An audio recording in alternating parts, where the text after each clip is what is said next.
The gun barrel pressed cold against Claire Donovan's temple, and for the first time in her billionaire life, money meant nothing. But in that crowded cafe, it wasn't her bodyguards who moved. It was the exhausted man in the corner booth, coffee, growing cold, worn jacket, hanging loose on his frame. Daniel Reed had sworn his fighting days were over, buried with his wife and the ghosts of Black Ops missions that never existed. Yet as his fingers wrapped around the gunman's wrist, muscle memory older than his daughter's lifetime took over. Some heroes don't wear suits. They wear the invisible scars of wars nobody talks about. Welcome to a story where salvation comes from the most unexpected places. I'm about to share a tale that will remind you why the quietest person in the room is often the most dangerous.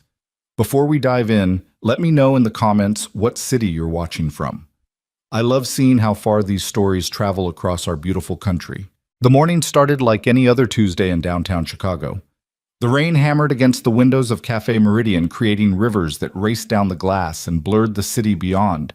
Inside, the familiar symphony of morning rush played out espresso machines, hissing keyboards, clicking conversations weaving together into white noise. Nobody noticed the man who entered at 8:47 a.m., water dripping from his black raincoat hand buried deep in his pocket. Daniel Reed sat in the corner booth, the same one he'd claimed every Tuesday for the past 3 months.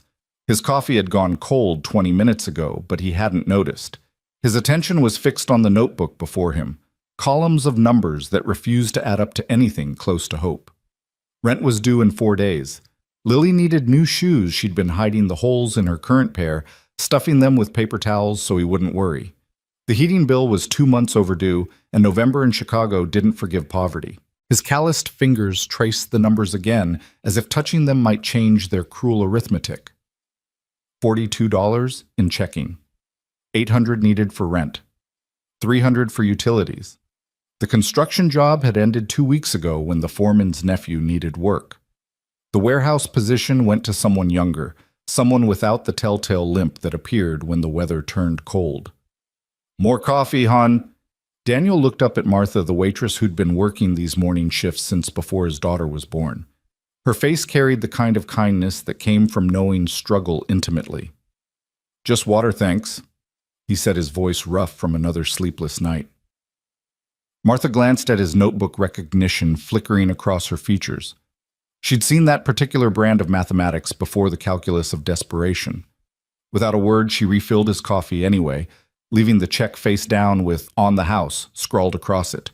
3 booths away, Claire Donovan was fighting her own battle, though hers played out on the screen of a laptop worth more than Daniel made in 6 months. The hostile takeover attempt had blindsided her board. 20 years building Donovan Industries from her father's struggling manufacturing company into a $3 billion empire, and now corporate vultures circled, sensing weakness in her recent divorce proceedings. "We need those Hong Kong contracts signed today." Her voice cut through the cafe's ambiance as she spoke into her Bluetooth earpiece. "I don't care what time zone they're in. Wake them up." She looked every inch the CEO-tailored charcoal suit that cost more than most people's cars, subtle diamond earrings that caught the light when she moved, an aura of authority that made the air around her seem to bend. But beneath the table, hidden from view, her left hand trembled slightly. The divorce papers had been finalized yesterday. 23 years of marriage reduced to asset division and custody arrangements. "No, Richard, we're not postponing the board meeting." She continued, her voice steady despite the tremor in her hand. "The vultures smell blood. We show any weakness now, and they'll tear us apart." Daniel caught fragments of her conversation, the way soldiers learn to parse important information from background noise. Corporate warfare, different battlefield, same principles. Identify threats, secure positions, strike decisively. He'd once been very good at all 3. His phone buzzed a text from Lily's school. His daughter had forgotten her lunch money again. Not forgotten, he knew. She was trying to help in her 9-year-old way, thinking if she didn't eat, there'd be more money for other things. The thought carved something hollow in his chest. The man in the black raincoat had reached the counter now. Martha was asking him what he'd like her perpetual smile in place. He didn't answer. Instead, his hand emerged from his pocket, and with it came the dull gleam of a Glock 19. "Everyone on the ground now!" The words exploded through the cafe like shrapnel. A woman screamed. A laptop clattered to the floor. Someone's coffee mug shattered, spreading brown liquid across white tile like a Rorschach test of fear. Daniel's body reacted before his mind caught up. His hand was already moving Lily's photo into his jacket's inner pocket, protecting what mattered. His eyes cataloged the room with military precision: 17 civilians, 3 possible exits, 1 hostile with a semi-automatic weapon. The gunman's stance was amateur weight, too far forward, grip too tight, desperate, not professional. Claire had frozen her billion-dollar empire suddenly meaningless. The gun swung toward her, drawn perhaps by her expensive appearance, the obvious target for robbery. "You," the gunman's voice cracked, revealing his youth beneath the ski mask. "The rich bitch, stand up. Empty your purse." Claire's hands shook as she reached for her designer bag. Her fingers fumbled with the clasp, fear making them clumsy. The gunman grew impatient, stepping closer, the gun barrel now inches from her face. "Faster. I'm trying." Claire's voice had lost all its corporate authority, reduced to something small and frightened. Daniel watched the gunman's trigger finger. It was twitching adrenaline and inexperience, a dangerous combination. The kid was spiraling, probably high-definitely desperate. In about 3 seconds, someone was going to die by accident. The math was simple. Distance 12 feet, obstacles 2 overturned chairs, weapon status safety off, round chambered. Probability of successful intervention, maybe 40%. Probability of Lily growing up without a father, 60%. But then another image flashed: Lily at 18 reading a news story about how her father sat by while someone died. Lily learning that when it mattered most, her hero chose safety over someone else's life. Daniel moved. Not the way civilians move, sudden and telegraphed. This was something else, something that had been drilled into muscle memory in places whose names were classified. He flowed between the overturned chairs like water finding its path, using the gunman's own adrenaline-narrowed vision against him. The gunman caught the movement peripherally, started to turn, but Daniel was already inside his reaction curve. His left hand clamped onto the gun's slide, preventing it from cycling if fired. His right hand struck the gunman's wrist at the nerve cluster, causing involuntary muscle relaxation.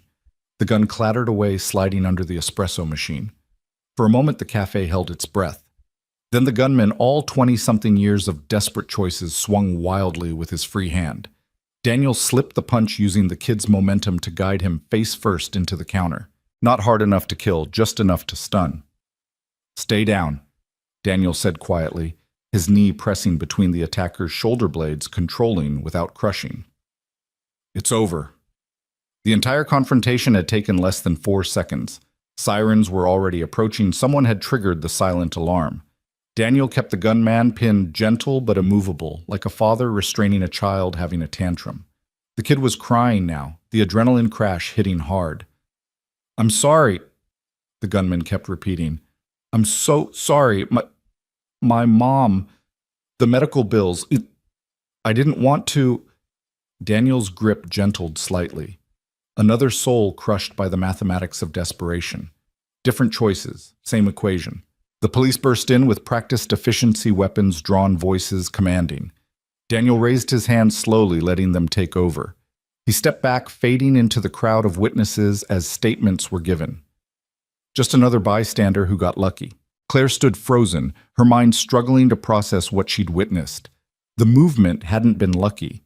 It had been precise, trained professional, the kind of skill that came from places most people only saw in movies. "Sir." A young officer approached Daniel. "We'll need your statement." "Of course," Daniel replied, his voice carefully neutral, scrubbed of anything that might hint at what he'd once been. As he gave his statement, carefully edited, just a construction worker who'd taken some self-defense classes. Claire watched him. She noticed things others might miss. The way he stood, weight evenly distributed, ready to move in any direction. The small scars on his hands that didn't come from construction work. The way his eyes never stopped scanning the room, cataloging threats that no longer existed. "Daniel Reed," she heard him tell the officer. "I work construction, when I can find it." After an hour of questions and paperwork, the police finally released them. The cafe had been sealed as a crime scene, but Martha slipped Daniel a bag with sandwiches before he left. "For your little girl," she said quietly. Daniel was almost to his 10-year-old Toyota when he heard heels clicking on wet pavement behind him. "Mr. Reed." He turned to find Claire Donovan standing in the rain, her $1,000 suit growing dark with water. Up close, without the haze of adrenaline, he could see the fractures in her composed facade, red-rimmed eyes, tension in her jaw, the way she held herself like armor. "Ma'am," he said simply. "That wasn't luck," she said. "It wasn't a question." Daniel's expression didn't change. Adrenaline makes people do unexpected things. "No." Claire stepped closer, rain running down her face like tears. "I've seen adrenaline. I've seen luck. That was training. Military." Daniel was quiet for a long moment, calculating. "Does it matter? You saved my life." "Anyone would have." "No," Claire interrupted. "They wouldn't have. They didn't. 20 people in that cafe, and you were the only one who moved. Why?" Daniel looked past her toward the city skyline, where somewhere his daughter was sitting in a classroom, probably hungry, definitely wearing shoes with holes in them. "Because I have someone to go home to," he said finally. "Excuse me, Ms. Donovan, Claire Donovan." She pulled out a business card executive cardstock that felt substantial even in the rain. "Please, let me at least buy you dinner, or help with—" She gestured at his old car, then caught herself realizing how it might sound. "I don't need charity," Daniel said, but without heat. He'd learned to swallow pride long ago. Pride didn't pay rent or buy school supplies. "It's not charity, it's gratitude." Claire paused, studying him. "You have a daughter." Daniel's expression shifted, protective instincts flaring. "How did you—" "You touched something in your pocket before you moved, the way someone touches a talisman. Then I saw the edge of a photo when you gave your statement. Pink backpack, big smile." Despite himself, Daniel felt his mouth twitch toward a smile. "Lily. She's 9. I have a daughter too, 16. She lives with her father now." Something passed across Claire's face. Pain quickly shuddered. "Please, Mr. Reed, let me at least offer you a reward. The media will pick this up, and Donovan Industries has a standard Good Samaritan bonus." "No." The word came out harder than intended. "No media, no rewards, no attention." Claire frowned. "But you're a hero." "I'm a father," Daniel corrected. "That's all, just a father trying to get by." He turned toward his car, but Claire's next words stopped him. "The eagle on your jacket." Daniel went very still. "Special Forces, isn't it?" Claire continued. "My brother was Navy. He had friends who wore that insignia, friends who did things that never made the news." "You're mistaken." Daniel's voice had gone flat, emotionless. "I don't think I am." Claire took a step closer. "Mr. Reed, I'm not trying to expose you or cause problems, but I know what I saw in there. That wasn't just military training. That was something more specialized." Daniel turned back slowly. For a moment, Claire saw something in his eyes that made her step back. Not fear, but recognition. This was a man who'd seen and done things that left marks deeper than scars. "Ms. Donovan," he said quietly, "you seem like a nice person. You have your life, your company, your world. I have mine. Let's leave it at that. What if I could offer you a job?" The words tumbled out before Claire could stop them. "Security, corporate protection. The pay would be—" "I install drywall," Daniel interrupted. "I fix roofs. I do honest work when I can find it. That's all I am now." "But you were—" "What I was doesn't matter anymore." His voice carried finality like a closing door. "Have a good life, Ms. Donovan. Stay safe." He got in his car, the engine coughing before catching. Claire stood in the rain, watching him drive away, her executive mind already working. She pulled out her phone. "Richardson. It's Claire. I need you to run a background check on someone. Quietly. Daniel Reed, probably mid-30s, has a 9-year-old daughter. Yes, I know what I said about privacy, but this is different. Just do it." Daniel's apartment was on the 3rd floor of a building that had seen better decades. The stairs creaked a warning with each step, and the hallway smelled of old cooking and older dreams. But inside apartment 3B, none of that mattered. "Daddy?" Lily burst from the couch where she'd been doing homework, launching herself into his arms with the complete trust that only children possess. Daniel caught her lifting her easily, despite the protest from his back. She was small for 9, delicate like her mother had been, but her smile could light up the darkest corners of his memory. "Hey, Butterfly," he said, using the nickname he'd given her when she was 3 and obsessed with the creatures. "How was school?" "Good. Mrs. Patterson says I'm the best reader in class." She pulled back to look at him, and her expression shifted. "You look tired." "Just a long morning." He set her down gently. "Did Mrs. Chen give you lunch?" Mrs. Chen was their neighbor, a 70-year-old widow who watched Lily after school in exchange for Daniel fixing things around her apartment. It was one of the few arrangements in his life that felt balanced. "Yes, but, Daddy," Lily's voice dropped. "I heard her on the phone. She said something about moving to Florida to be with her son." Another support beam removed from an already shaky structure. Daniel filed it away to worry about later. "We'll figure it out, Butterfly, we always do." Lily nodded, but he caught the worry in her eyes, too much understanding for 9 years old. Children in poverty grew up fast, learning to read the signs of strain in their parents' faces. "I got homework," she announced, returning to the couch where textbooks were spread across a coffee table held together with duct tape and determination. "Math today. I'm good at math." "Just like your mom," Daniel said softly. Sarah had been an accountant before the cancer. She'd tried to teach him about investments and savings back when they had enough money for such concepts to matter. Now, 3 years after her death, he could barely remember having a savings account, let alone what was in it. While Lily worked on fractions, Daniel sat at their small kitchen table and pulled out his phone. 3 messages from construction foremen, all variations of "nothing today, maybe tomorrow." 1 message from the VA hospital about an appointment he couldn't afford to keep, and something else. An unknown number had left a voicemail. "Mr. Reed, this is Jeffrey Richardson from Donovan Industries. Ms. Donovan asked me to extend an invitation for lunch tomorrow to discuss potential employment opportunities. No strings attached, just a conversation. Please call me at..." Daniel deleted the message. But an hour later, another came. "Mr. Reed, Claire Donovan again. I apologize for having my assistant call. That was inappropriate. I'm not good at owing people. And whether you want to admit it or not, I owe you my life. Please, just one lunch, if only so I can sleep better at night." He almost deleted that one too, but Lily chose that moment to announce she'd finished her homework. "Can we have spaghetti tonight?" she asked hopefully. Daniel checked the cabinet. They had pasta, but no sauce. They had bread, but no butter. They had hope, but no money. "How about mac and cheese?" he suggested, knowing they had 1 box left. "Okay," Lily agreed cheerfully, but he caught the flash of disappointment.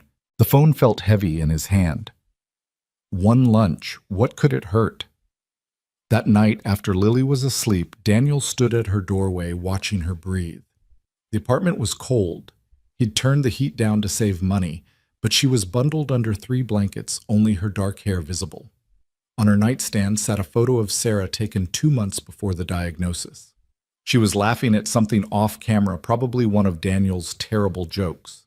Next to it was a Father's Day card Lily had made at school construction paper and glitter declaring him world's best dad. He wasn't the world's best anything. He was just a man trying to outrun ghosts while standing still trying to be normal, while his hands remembered violence trying to raise a daughter when some days he could barely raise himself from bed. His phone buzzed. Another unknown number. "Mr. Reed, you don't know me, but I know you, or knew you. In Kandahar, in Mogadishu, in places that don't exist. I heard you were out. I heard you were struggling. Some of us don't forget our brothers. There's work if you want it, the kind that pays well and doesn't ask questions. Think about it. Your daughter deserves better than mac and cheese." Daniel's blood went cold. He deleted the message, then went to the window, scanning the street below. Nothing unusual, just the normal tableau of urban decay. But they'd found him. After 3 years of careful anonymity, they'd found him. He returned to Lily's doorway. She'd kicked off one of the blankets in her sleep, and he carefully tucked it back around her. "Your daughter deserves better." They weren't wrong, but better at what cost. He'd left that world for a reason. The weight of secrets, the burden of necessary evils, the slow erosion of humanity. He'd walked away from it all when Sarah died, promising her ghost He'd be the father Lily needed. But promises didn't pay rent. Good intentions didn't buy groceries. And all the love in the world couldn't fill an empty refrigerator. His phone showed Claire Donovan's voicemail again. Corporate security, clean work, legal work. Maybe. A sound from the street made him freeze, car doors closing too quietly. Footsteps too measured. He moved to the window again, staying in the shadows. 2 men in dark suits were entering the building. Federal agents. Former colleagues. Threats from operations that never happened. Daniel moved quickly but quietly. He pulled the go bag from the closet, cash fake IDs, a clean phone, things he'd hoped never to need again. Then he woke Lily, his hand gentle on her shoulder. Butterfly, we're going on an adventure. She blinked awake, confused. Now. Right now. Pack your backpack. Only important things. The tone in his voice must have conveyed urgency because she didn't argue. As she packed, Daniel heard footsteps in the hallway. They stopped at Mrs. Chen's door first, knocking, asking questions. He lifted Lily, backpack and all, and moved to the back window. Fire escape. 3 stories down. He'd done it before, but never carrying the most precious thing in his world. The footsteps were at their door now, firm knocking. Mr. Reed, federal agents, we'd like to talk to you about this morning's incident. Federal agents didn't usually knock, Daniel knew, but they also didn't usually announce themselves if they were something else. Daddy? Lily whispered, frightened now. He had 2 choices. Run and teach his daughter that running was always the answer, or face whatever this was and hope his past hadn't finally caught up to his present. The knocking came again harder. Daniel set Lily down. Stay in your room, Butterfly, no matter what you hear. He walked to the door, checking the peephole. 2 men's suits, clean-shaven. They looked federal, but then again the best ones always did. Daniel opened the door 6 inches, his body blocking any view of the apartment. Mr. Reed? The taller agent held up FBI credentials. Agent Martinez, this is Agent Cooper. We're investigating this morning's attempted robbery. We have some questions about your intervention. I gave my statement to the police. Yes, we've read it. Martinez's smile didn't reach his eyes. Very thorough. Very careful. The thing is, Mr. Reed, the way you handled that situation suggests certain skills that interest us. I got lucky. No one gets that kind of lucky, Cooper said. He was younger, eager. We ran your fingerprints from the crime scene without a warrant. Daniel's voice carried an edge now. Martinez shot his partner a look. From the coffee cup you were drinking from. Public space, discarded property. All legal. The thing is, Mr. Reed, your prints raised some flags. Classified flags. Daniel said nothing. We're not here to cause problems, Martinez continued. In fact, we're here to solve them. There's a domestic terrorism task force being assembled. People with your particular background would be valuable. I work construction. You work construction, Cooper corrected. Past tense. We checked. You haven't had steady work in 2 months. Still not interested. Martinez pulled out a card. The offer stands. Think about your daughter, Mr. Reed. This would mean steady income, federal benefits, a pension. A chance to serve your country again, but this time on the right side of the law. I was always on the right side, Daniel said quietly. The law just didn't always know about it. After they left, Daniel found Lily standing in her bedroom doorway, clutching her stuffed rabbit. Were those bad men? She asked. No, Butterfly, just men doing their jobs. Like you used to do before Mommy got sick. Daniel knelt down to her level. How do you know about that? I heard you talking to Mommy when she was in the hospital. You told her you were sorry for being away so much, for doing things that scared you. Lily's eyes were too wise. Is that why we don't talk about before? Yeah, Daniel admitted. That's why. Were you a soldier? Something like that. Lily was quiet for a moment, processing. Then she hugged him, fierce and sudden. I don't care what you were. You're my daddy now. Daniel held her tight, feeling the weight of every choice that had led to this moment. The federal agent's card was in his pocket. Claire Donovan's offer was on his phone, and somewhere out there shadows from his past were stirring. Daddy, Lily pulled back. Are we still going on an adventure? No, Butterfly, not tonight. Good. Because I have a spelling test tomorrow. As she went back to bed, Daniel stood at the window again, watching the street. The agents were gone, but the feeling of exposure remained. 3 years he'd managed to stay invisible. One moment of action of being who he used to be, and the carefully constructed normal life was cracking. His phone rang. Claire Donovan again. This time he answered. Miss Donovan? Mr. Reed. She sounded surprised. I didn't expect you to pick up. Federal agents just left my apartment. What are you in trouble is this about? It's about choices, Miss Donovan, the kind that follow you. He paused. That lunch offer. Is it still available? Of course, tomorrow noon. Somewhere public, somewhere with multiple exits. Mr. Reed, you're scaring me a little. Good. You should be scared. The world's scarier than most people realize. Your world especially. What do you mean? Daniel thought about the hostile takeover she'd mentioned in the cafe, the tremor in her hands, the way power attracted predators. We'll talk tomorrow. Text me the address. After he hung up, Daniel checked on Lily one more time. She was sleeping peacefully, unaware that their life was about to change. He pulled out the federal agent's card, then Claire Donovan's business card, weighing them like opposing futures. Both offered escape from poverty. Both came with costs. But one kept him in the shadows, and the other might let him step into the light. His phone buzzed with a text from Claire, an address for a restaurant downtown, the kind with cloth napkins and multiple forks. Another world entirely. Daniel sat in the dark living room surrounded by the debris of diminished dreams and made a decision. Not for himself, he'd given up making decisions for himself when Sarah died, but for the little girl sleeping in the next room, wearing pajamas that were getting too small, dreaming whatever dreams 9-year-olds dream when their world is held together by a father's failing strength. Tomorrow, he would have lunch with Claire Donovan. He would listen to her offer, and maybe, just maybe, he would find a way to be both the father Lily needed and the man his skills demanded he be. But tonight he would stand watch, because that's what fathers did. That's what soldiers did. And despite 3 years of pretending otherwise, that's what he would always be, a guardian, standing between the innocent and the dark. The rain had stopped, but storm clouds still gathered on the horizon. Daniel could feel them the way he'd once felt ambushes waiting, a tension in the air, a wrongness in the pattern. Change was coming whether he wanted it or not. The only question was whether he'd meet it head-on or let it catch him from behind. His phone lit up with another unknown number. This time he didn't answer, but the voicemail was short and chilling. Phoenix, Mogadishu, Black Site, Delta. If you remember any of these, you know why I'm calling. Your new friend, Ms. Donovan, has enemies. Enemies with connections to our past. Watch yourself, brother, and watch her. The game isn't over.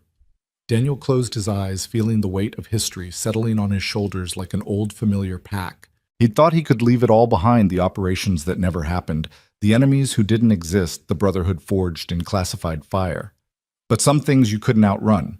Some debts came due no matter how far you ran, and sometimes the only way to protect the future was to face the past. Tomorrow he would have lunch with Claire Donovan. But tonight, he would remember who he used to be. Because the man in the cafe, the one who'd moved without thinking, who'd saved a life with muscle memory older than his daughter, that man had never really gone away. He'd just been waiting. And now, whether he liked it or not, it was time to wake up. The restaurant Claire had chosen occupied the 40th floor of the Meridian Tower. All glass walls and impossible views of Chicago spreading out like a circuit board below. Daniel stood in the lobby, acutely aware of his best jacket, which meant the one with the fewest visible repairs, and watched executives flow past him like schools of expensive fish. His reflection in the polished marble looked exactly like what he was, a man who didn't belong here. Mr. Reed. A young woman in a suit that probably cost more than his monthly rent appeared at his elbow. Ms. Donovan is waiting for you. This way, please. The elevator rose smoothly, silently, carrying him away from his world and into hers. Through the glass walls, he watched the city shrink below, problems becoming ant-sized, invisible from such heights. That was the thing about power, he thought. It let you rise above the mess until you couldn't see it anymore. Claire was seated at a corner table, positioned perfectly to see both the view and anyone approaching. Smart positioning, Daniel noted. Whether by instinct or design, she'd chosen the tactical ground. She stood when she saw him, and for a moment neither spoke. She looked different than she had in the cafe composed now, armored in corporate elegance.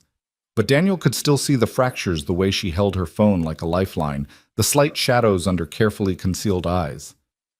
"Mr. Reed, thank you for coming." "Ms. Donovan." He sat carefully, the chair probably worth more than his car. "Please call me Claire." She gestured to the menu. "Order whatever you'd like. They do an excellent salmon here."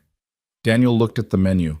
No prices listed, the kind of place where if you had to ask you couldn't afford it. He closed it. "I'm not really hungry."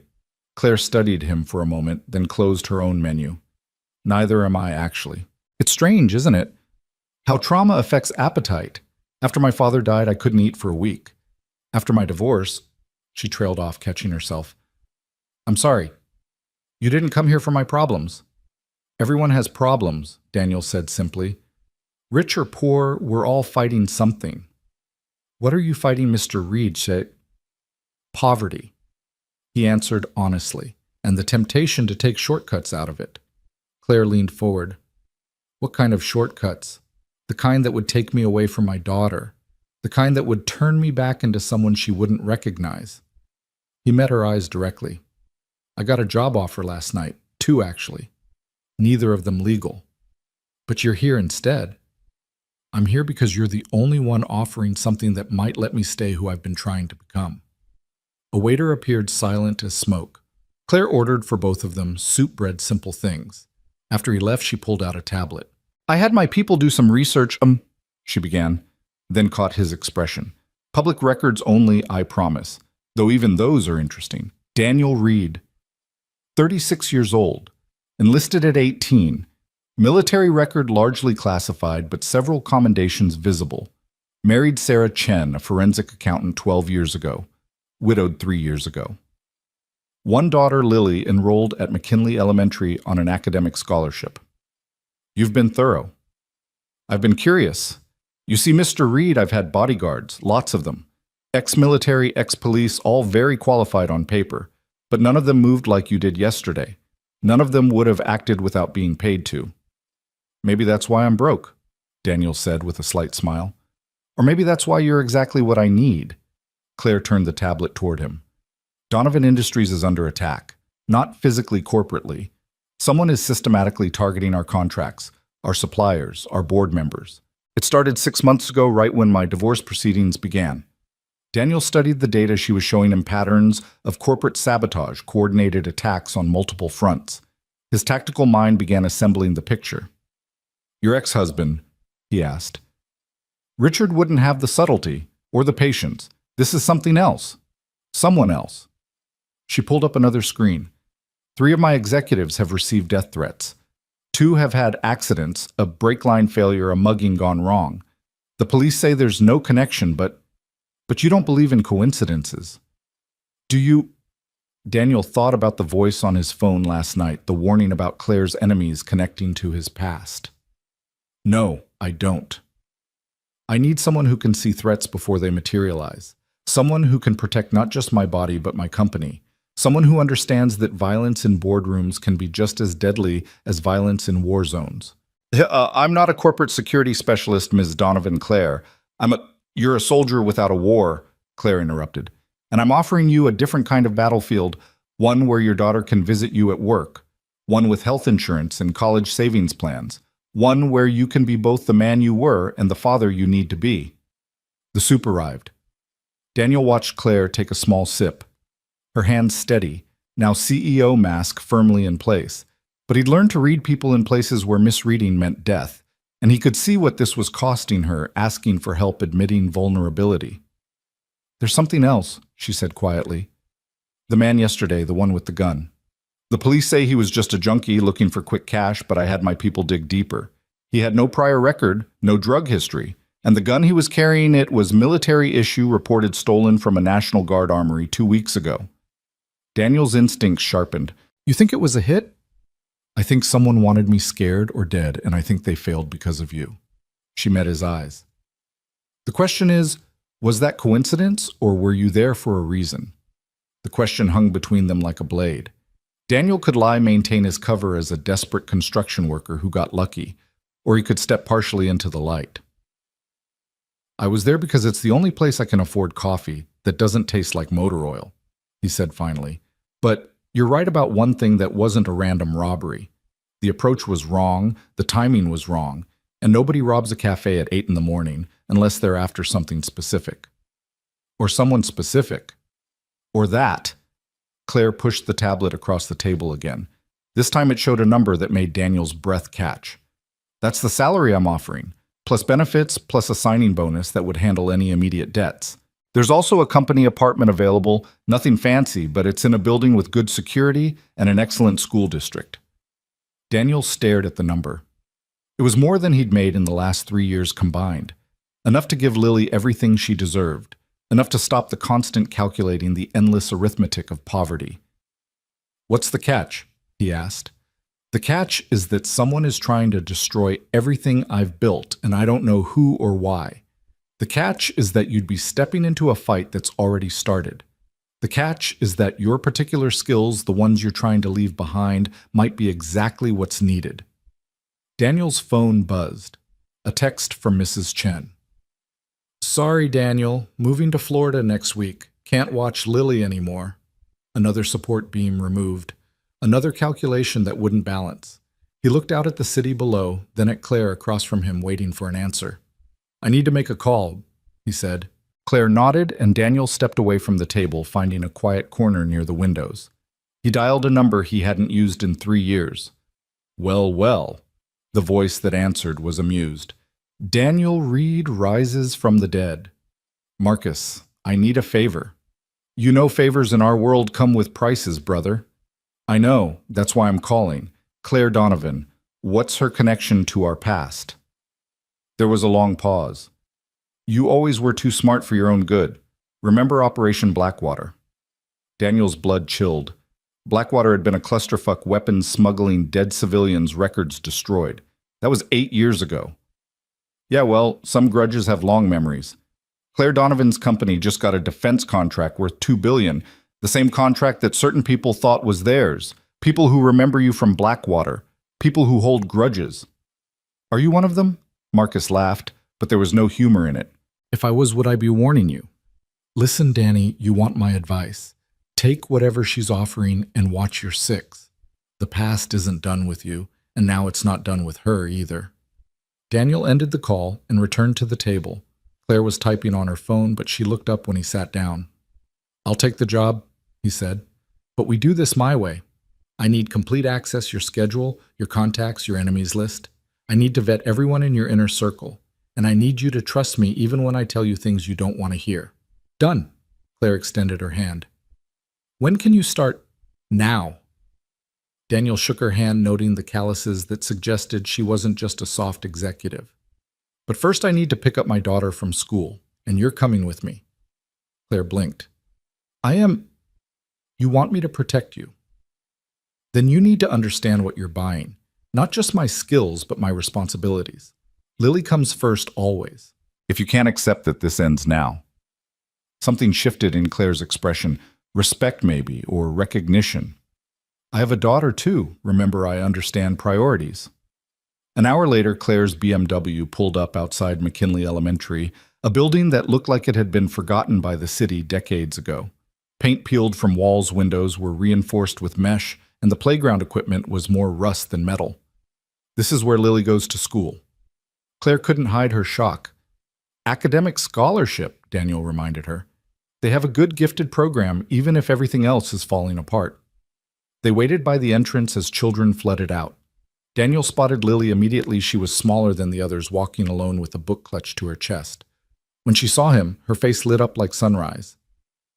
Daddy, you're early. She ran to him, then stopped short when she noticed Claire. Who's this?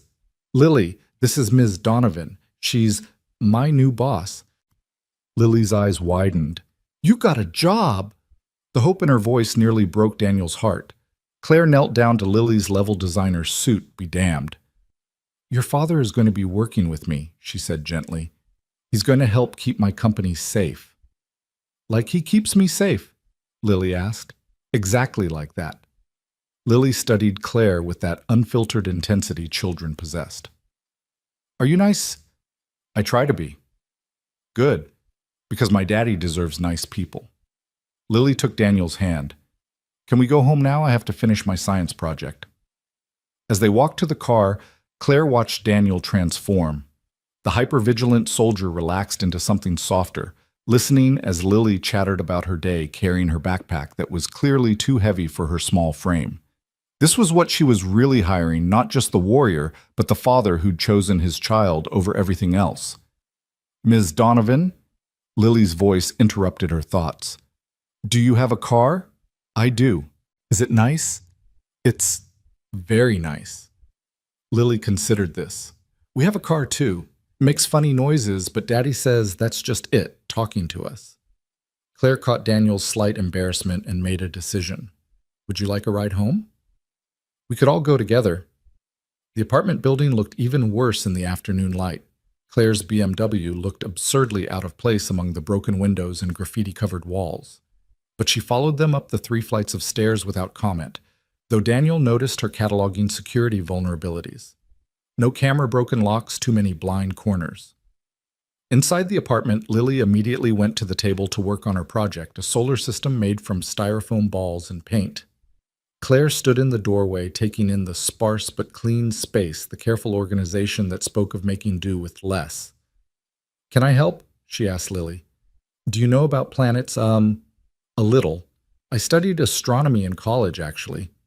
For the next hour, Daniel watched his new employer sit on his threadbare carpet, helping his daughter paint Jupiter's storms with the focused intensity she probably brought to billion-dollar deals. Lily warmed to her quickly, the way she always did with people who treated her like she mattered. Daddy says Jupiter protects Earth, Lily was explaining. Its gravity catches asteroids that might hit us. That's right, Claire agreed. Jupiter is like a big guardian keeping the smaller planets safe. Like Daddy, Lily said matter-of-factly. He protects people. Claire glanced at Daniel. Yes, exactly like that. Daniel's phone rang. Unknown number. He stepped into the kitchen to answer. You took the job. It wasn't a question. The voice was different from before, older, more authoritative. Who is this? Someone who knew you when you were useful. Someone who's disappointed you've chosen to play bodyguard to a CEO who's already dead. She just doesn't know it yet. If you touch me, I won't touch anyone. But the people she's angered, the contracts she's stolen, the enemies she's made. They have longer reaches than you remember, and now you've put yourself and that precious daughter of yours right in the crosshairs. The line went dead. Daniel turned to find Claire watching him from the doorway. Problem? She asked quietly. Maybe. Probably. He looked past her to where Lily was adding rings to Saturn, humming to herself. Claire, what aren't you telling me about this defense contract? She was quiet for a moment. It was supposed to go to Nexus Corporation. They'd had it for 10 years, but they got sloppy missed deadlines. We underbid them and offered better terms. Nexus Corporation. The name triggered memories. Shell companies, black market weapons, congressional hearings that went nowhere. They don't just lose gracefully. No, Claire agreed. They don't. That's why I need you. You need more than me. You need a full security team, corporate intelligence, maybe witness protection. I need someone I can trust, Claire corrected. Everyone else can be bought. But you can't be bought because you have her. She nodded toward Lily. That makes you incorruptible in a way money can't purchase. Before Daniel could respond, there was a knock at the door. 3 short raps paused 2 more. Daniel recognized the pattern: military, specifically special operations. He moved Claire behind him, motioning for her to stay with Lily. Through the peephole, he saw a face he hadn't seen in 5 years. Tommy Chen, former Delta Force, former friend, former brother-in-arms. Currently holding a pizza box and grinning. Daniel opened the door cautiously. Tommy. Danny boy. Heard you were back in the game. I'm not. Sure you're not. Tommy's eyes found Claire in the background. Ms. Donovan, you're prettier than your corporate photos. You know who I am? Claire stepped forward, but Daniel kept himself between them. Lady, everyone in our world knows who you are now. You just hired the ghost of Blackwater. That makes you either very smart or very stupid. What do you want, Tommy? Daniel's voice carried warning. Relax, I come in peace, and with pizza. He held up the box. Pepperoni and mushroom. I remembered Lily likes mushroom. The fact that he knew Lily's preferences sent ice through Daniel's veins. Tommy caught his expression and raised his free hand. Easy, brother. I've been keeping an eye on you. Professional courtesy. Making sure nobody bothered you while you were out. He paused. But now you're back in, and that changes things. I'm private security now. Legal. Above board. Tommy laughed. Danny, you could be selling insurance and it wouldn't matter. You are who you are. We all are. And some people have long memories about what we did. Daddy, Lily appeared in the hallway. Is that pizza? Tommy's entire demeanor shifted, becoming avuncular harmless. Hey there, little one. You must be Lily. Your dad talks about you all the time. He does. Lily looked at Daniel suspiciously. Daddy doesn't talk to anyone. He used to talk to me. We were friends back before you were born. Daniel watched his daughter process this information, saw her cataloging Tommy the way she cataloged everything carefully, completely. Were you a soldier too? She asked. Something like that. Did you know my mom? I did. She made the best dumplings in Chicago. That detail, that small truth, shifted something in Daniel. Sarah had made dumplings every Sunday, a recipe from her grandmother. The fact that Tommy remembered. Come in, Daniel said finally. But you and I talk first. Alone. They went to the kitchen while Claire entertained Lily, showing her pictures of telescopes on her phone. Daniel kept his voice low. What's this really about? Warning and an offer, Tommy said, matching his volume. The Warning Nexus Corporation has a $30 million contract out on your new boss. Not a kill order, they want her ruined first, then dead. The offer, some of the old team are freelancing now. We could help. At what cost? We're brothers, Danny. Family discount. We stopped being family when the unit dissolved. Tommy's expression hardened. We stopped being family when you walked away, when you decided your conscience was more important than your brother's. My wife was dying, and we would have been there for you, but you didn't let us. You just vanished. They stared at each other across years of silence and choices that couldn't be undone. Finally, Tommy pulled out a card. My number. When this goes bad, and it will go bad, call me. We protect our own Danny even when they don't want protection. After Tommy left, the apartment felt smaller, like the walls had crept closer. Claire was helping Lily with math homework now, patient with each wrong answer, celebrating each correct one. Daniel watched them and felt the weight of what he'd just learned. $30 million. For that kind of money, everyone was for sale. Everyone except him, because Claire was right. Lily made him incorruptible, but that didn't make him invulnerable. I should go, Claire said, finally standing. It's getting late. I'll walk you to your car, Daniel said. I want to come too, Lily announced. Homework first, butterfly. But Daddy? I'll come back, Claire promised. If that's okay, I could help with your science project next week. Lily's face lit up. Really? Really? Daniel walked Claire down to her car, hyper-aware of every shadow, every passing figure. The BMW chirped as she unlocked it. Thank you, she said, for letting me see your life, your real life. There's something you need to know. Nexus Corporation has a bounty on you. $30 million. Claire's face paled, but her voice stayed steady. How do you know that? Old contacts, the kind I was hoping never to need again. He paused. You can still back out. Cancel the contract, let Nexus have it. Would you, if it was your company, your life's work? Daniel thought about it. No, but I don't have as much to lose. Everyone has something to lose, Mr. Reed. The question is whether we let fear of loss paralyze us or motivate us. She got in the car, then looked up at him through the window. I meant what I said about coming back. Lily's wonderful. She likes you, Daniel admitted.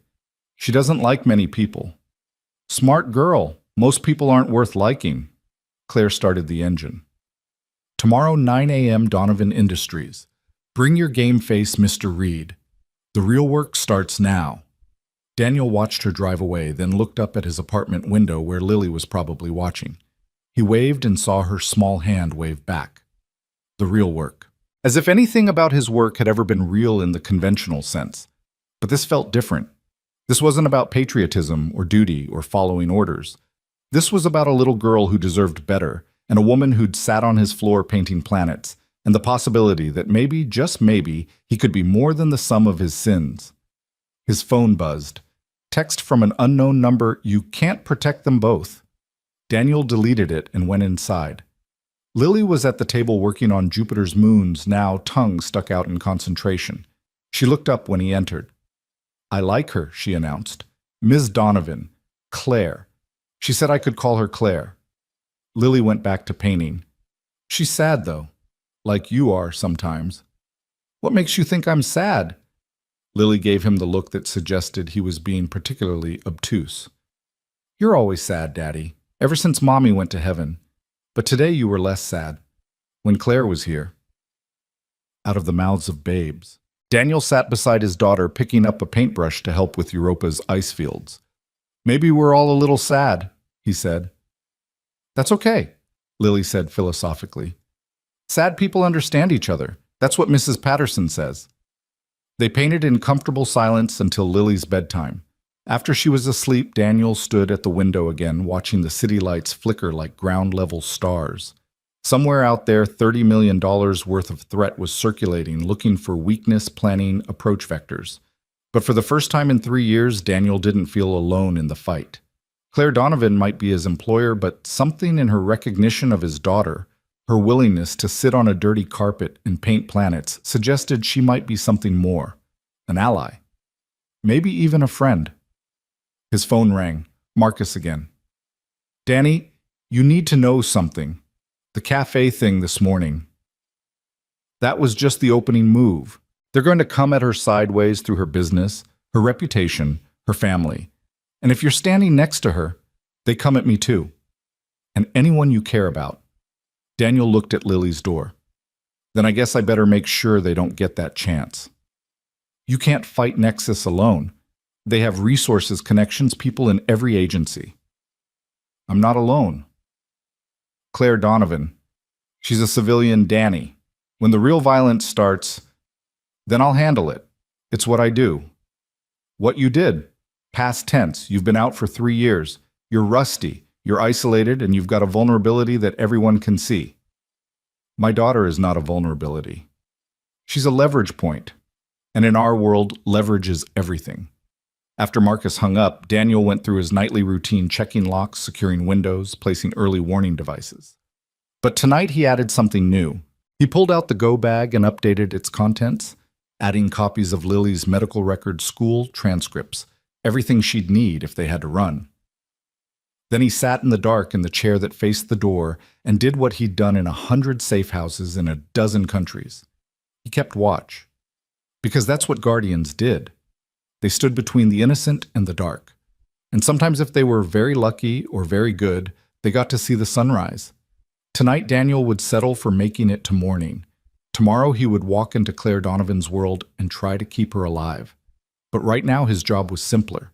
Make sure his daughter woke up safe in her own bed, ready to face another day of 4th grade. The city hummed outside, unaware that war had been declared in its shadows. Corporate war, shadow war, the kind that happened in boardrooms and back alleys with equal lethality. Daniel Reed was back in the game whether he wanted to be or not. But this time he wasn't fighting for country or duty or orders from men who would deny his existence if things went wrong. This time he was fighting for the 2 people sleeping under his protection, one by blood, one by choice.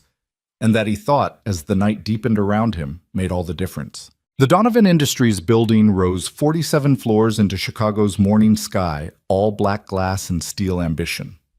Daniel stood in the lobby at 8:45 a.m., wearing his only suit purchased 3 years ago for Sarah's funeral and not worn since.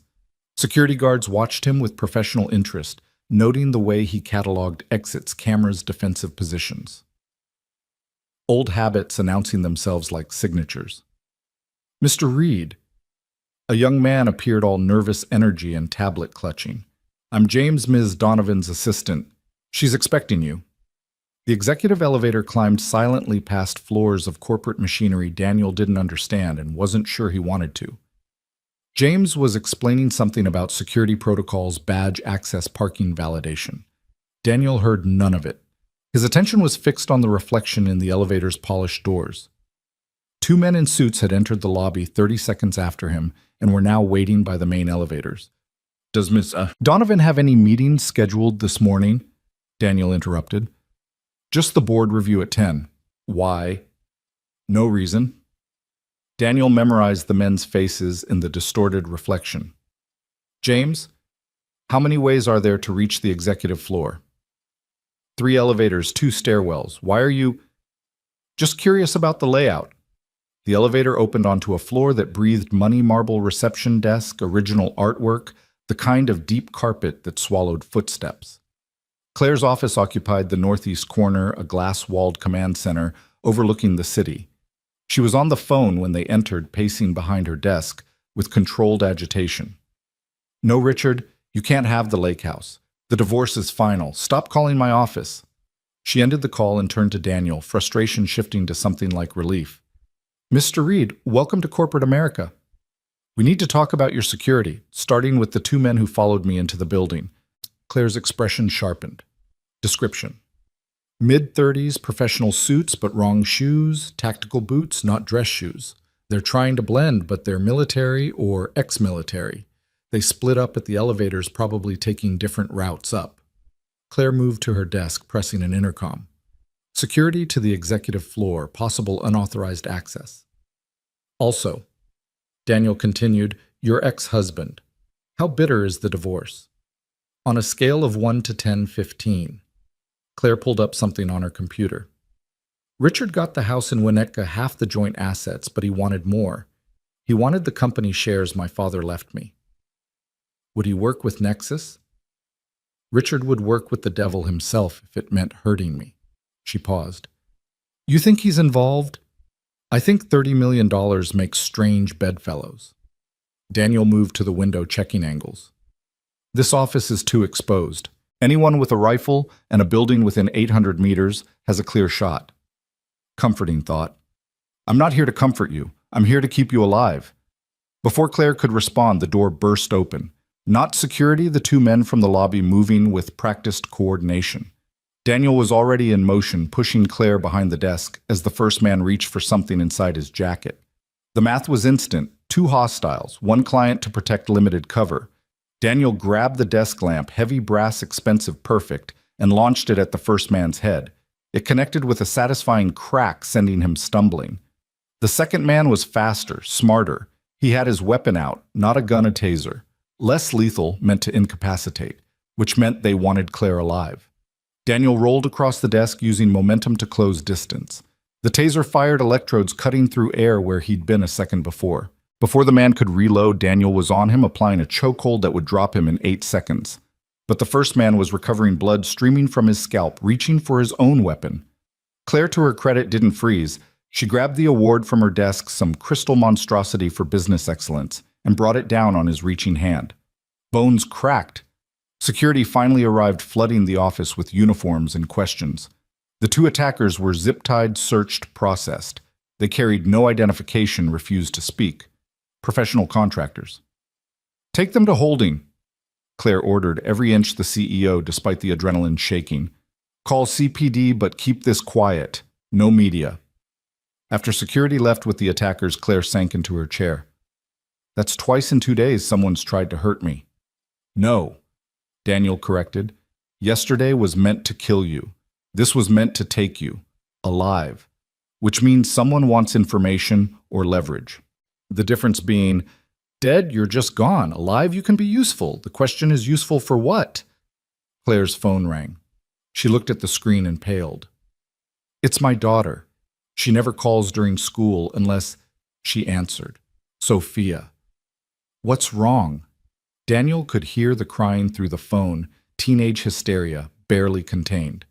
Mom, there were men at school. They said they were from your company, but they were asking questions about you, about our family. I'm scared. Where are you now? Claire's voice stayed steady, but her knuckles were white. Dad's house. He's not here. I'm alone. I'm sending someone to get you right now. Lock the doors, don't answer for anyone except... She looked at Daniel. He was already moving. Dress. She scribbled it down. Winnetka, North Shore, 30 minutes in good traffic. Daniel. I'll get her, but you need to go somewhere secure. Not here, not home. Somewhere unexpected. Where? Daniel thought about it. My apartment. Are you serious? It's the last place anyone would look for you. James can drive you. Don't use your car, don't use company vehicles. Take a cab, pay cash. He headed for the door, then turned back. Claire, does your daughter know how to defend herself? She's 16. She does field hockey. That's not what I asked. Then no, she doesn't. Daniel nodded and left.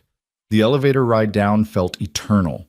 Every second meant Sophia was a lone, vulnerable bait for whoever was orchestrating this. He reached his car, the ancient Toyota that nobody would track, and pushed it hard toward the North Shore. The house in Winnetka was everything Daniel expected, massive, pristine, a monument to wealth that didn't guarantee happiness. He parked 3 houses down, approaching on foot, cataloging. No suspicious vehicles, but fresh tire tracks in the driveway that didn't match the BMW parked there. The front door was ajar. Daniel drew the knife he always carried. Nothing dramatic, just functional steel that had saved his life more than once. He entered silently, hearing voices from upstairs. A man's voice, calm, reasonable. Your mother just needs to return what she took Sophia. Then everyone can go back to normal. I don't know what you're talking about. The girl's voice terrified but trying to be brave. The defense contracts, the files she stole from Nexus. We know she has them. Daniel moved up the stairs, testing each step for creaks. The voices came from the second door on the right. Through the crack, he could see Sophia, blonde like her mother, that same stubborn jaw sitting on her bed. A man stood near the window suit, immaculate gun held casually. Perhaps we should call your mother together, the man was saying. Explain the situation. Daniel entered the room like smoke becoming solid. The man turned, gun rising, but Daniel was already inside his guard. The knife took him in the shoulder, deliberately missing anything vital. The gun fell, and Daniel followed up with an elbow strike that dropped the man unconscious. Sophia screamed, then recognized something in Daniel's purposeful calm. Your mom's new security? Something like that. We need to go. Now. She grabbed a backpack, stepping carefully around the unconscious intruder. Is he alive? Won't be happy when he wakes up, but alive. Daniel pocketed the man's gun, checked his pockets. Another professional, another dead end. Your mom's safe. She's worried about you. In the car, Sophia was quiet for several minutes, processing. Then, you're not normal security, are you? What makes you say that? Normal security would have called the police. You just stabbed a guy and kidnapped me. I'm rescuing you. There's a difference. Is there... Because from where I'm sitting, you're just another dangerous man my mom trusts for some reason. Daniel glanced at her, 16 years old, her world imploding, but still thinking clearly. You're right. I am dangerous. But I'm dangerous in your favor, which right now makes me your best option. Where are we going? Somewhere safe. That's not an answer. It's all the answer you're getting. They drove in silence until Sophia spoke again. My parents' divorce. It's connected to this, isn't it? Dad kept saying Mom was paranoid that she was making up threats to get sympathy from the judge. What do you think? I think my mom might be a lot of things, but paranoid isn't one of them. She stared out the window. I think my dad might be involved in something bad. Daniel's phone rang. Claire. I have her. She's safe. Thank God. Daniel, the men who attacked my office, one of them talked. They were hired by Richard. My ex-husband actually hired people to kidnap me. Daniel looked at Sophia, who was watching him intently. We need to discuss this in person. Are you at the location? Yes, your neighbor Mrs. Chen, she let me in. She's lovely, by the way, making tea and asking about my divorce like we're old friends. Despite everything, Daniel almost smiled. Mrs. Chen had that effect on people. We're 20 minutes out. Daniel, thank you for everything. He ended the call to find Sophia studying him. My dad hired those men. There was no point lying. Apparently, to hurt my mom, to take her somewhere. We don't know why yet. Sophia was quiet for a moment, then laughed bitterly. He always said she'd regret leaving him. I just thought he meant emotionally, not this. I'm sorry. For what you didn't marry him. You didn't spend 16 years watching him slowly become someone else. Someone mean. She wiped her eyes angrily. Is my mom really at your apartment? Yes. Is it safe there? Daniel thought about the building, the broken locks, the shadows where threats could hide. Safer than anywhere else right now. Oh, that's not really an answer either. You're right, it's not. When they reached the apartment building, Daniel made Sophia wait in the car while he cleared the stairwell. Paranoid maybe, but paranoia had kept him alive through 3 tours and countless operations that didn't officially exist. The apartment door was open. Mrs. Chen's voice drifting out along with the smell of jasmine tea. Inside, Claire sat on the couch, the same spot where she'd painted planets with Lily the night before, looking oddly at home in the shabby surroundings. Sophia. She flew to her daughter, holding her tight. Are you okay? Did anyone hurt you? I'm fine, Mom. Your scary friend stabbed someone, but I'm fine. Claire pulled back, looking at Daniel. You stabbed someone. Just a little. A little? Shoulder wound, he'll live. Mrs. Chen appeared from the kitchen with more tea, seemingly unfazed by the conversation. In my day, we knew how to handle bad men. My husband, God rest him, he kept a baseball bat by the door. Very effective. Mrs. Chen, Daniel said gently. You should go to your apartment. Lock the door. Nonsense. This is the most excitement I've had in years.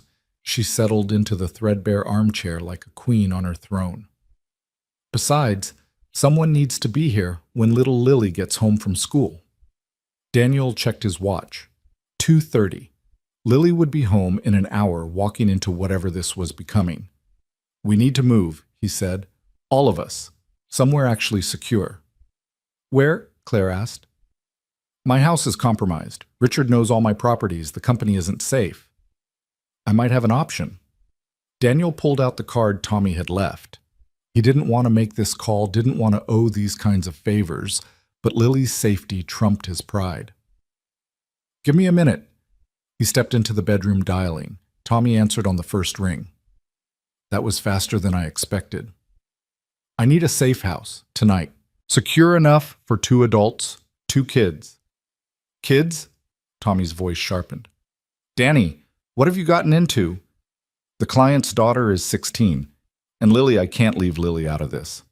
Jesus. Okay, yeah, I've got a place, suburb called Oak Park, completely off the grid. But Danny, this isn't free. I know. I don't mean money. You come back to us even for this, and you're back in.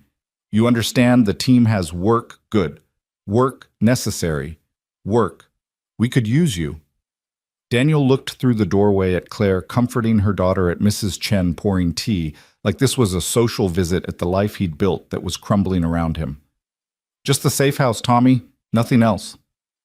Famous last words, brother. Tommy gave him the address and access codes. Daniel returned to find Claire on her phone, voice sharp with authority.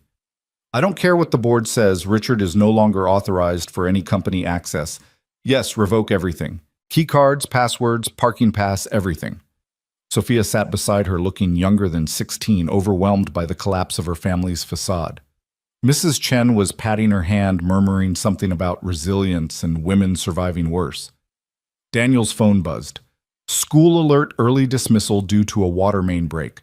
Lily would be walking home in 10 minutes, not an hour. I have to go, he said. Claire looked up. What's wrong? Lily's getting out early. I need to...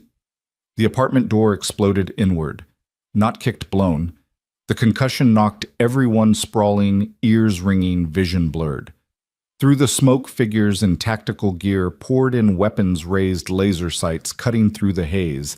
Daniel rolled instinct, overriding the pain in his ribs, pulling Claire behind the overturned couch. Sophia screamed.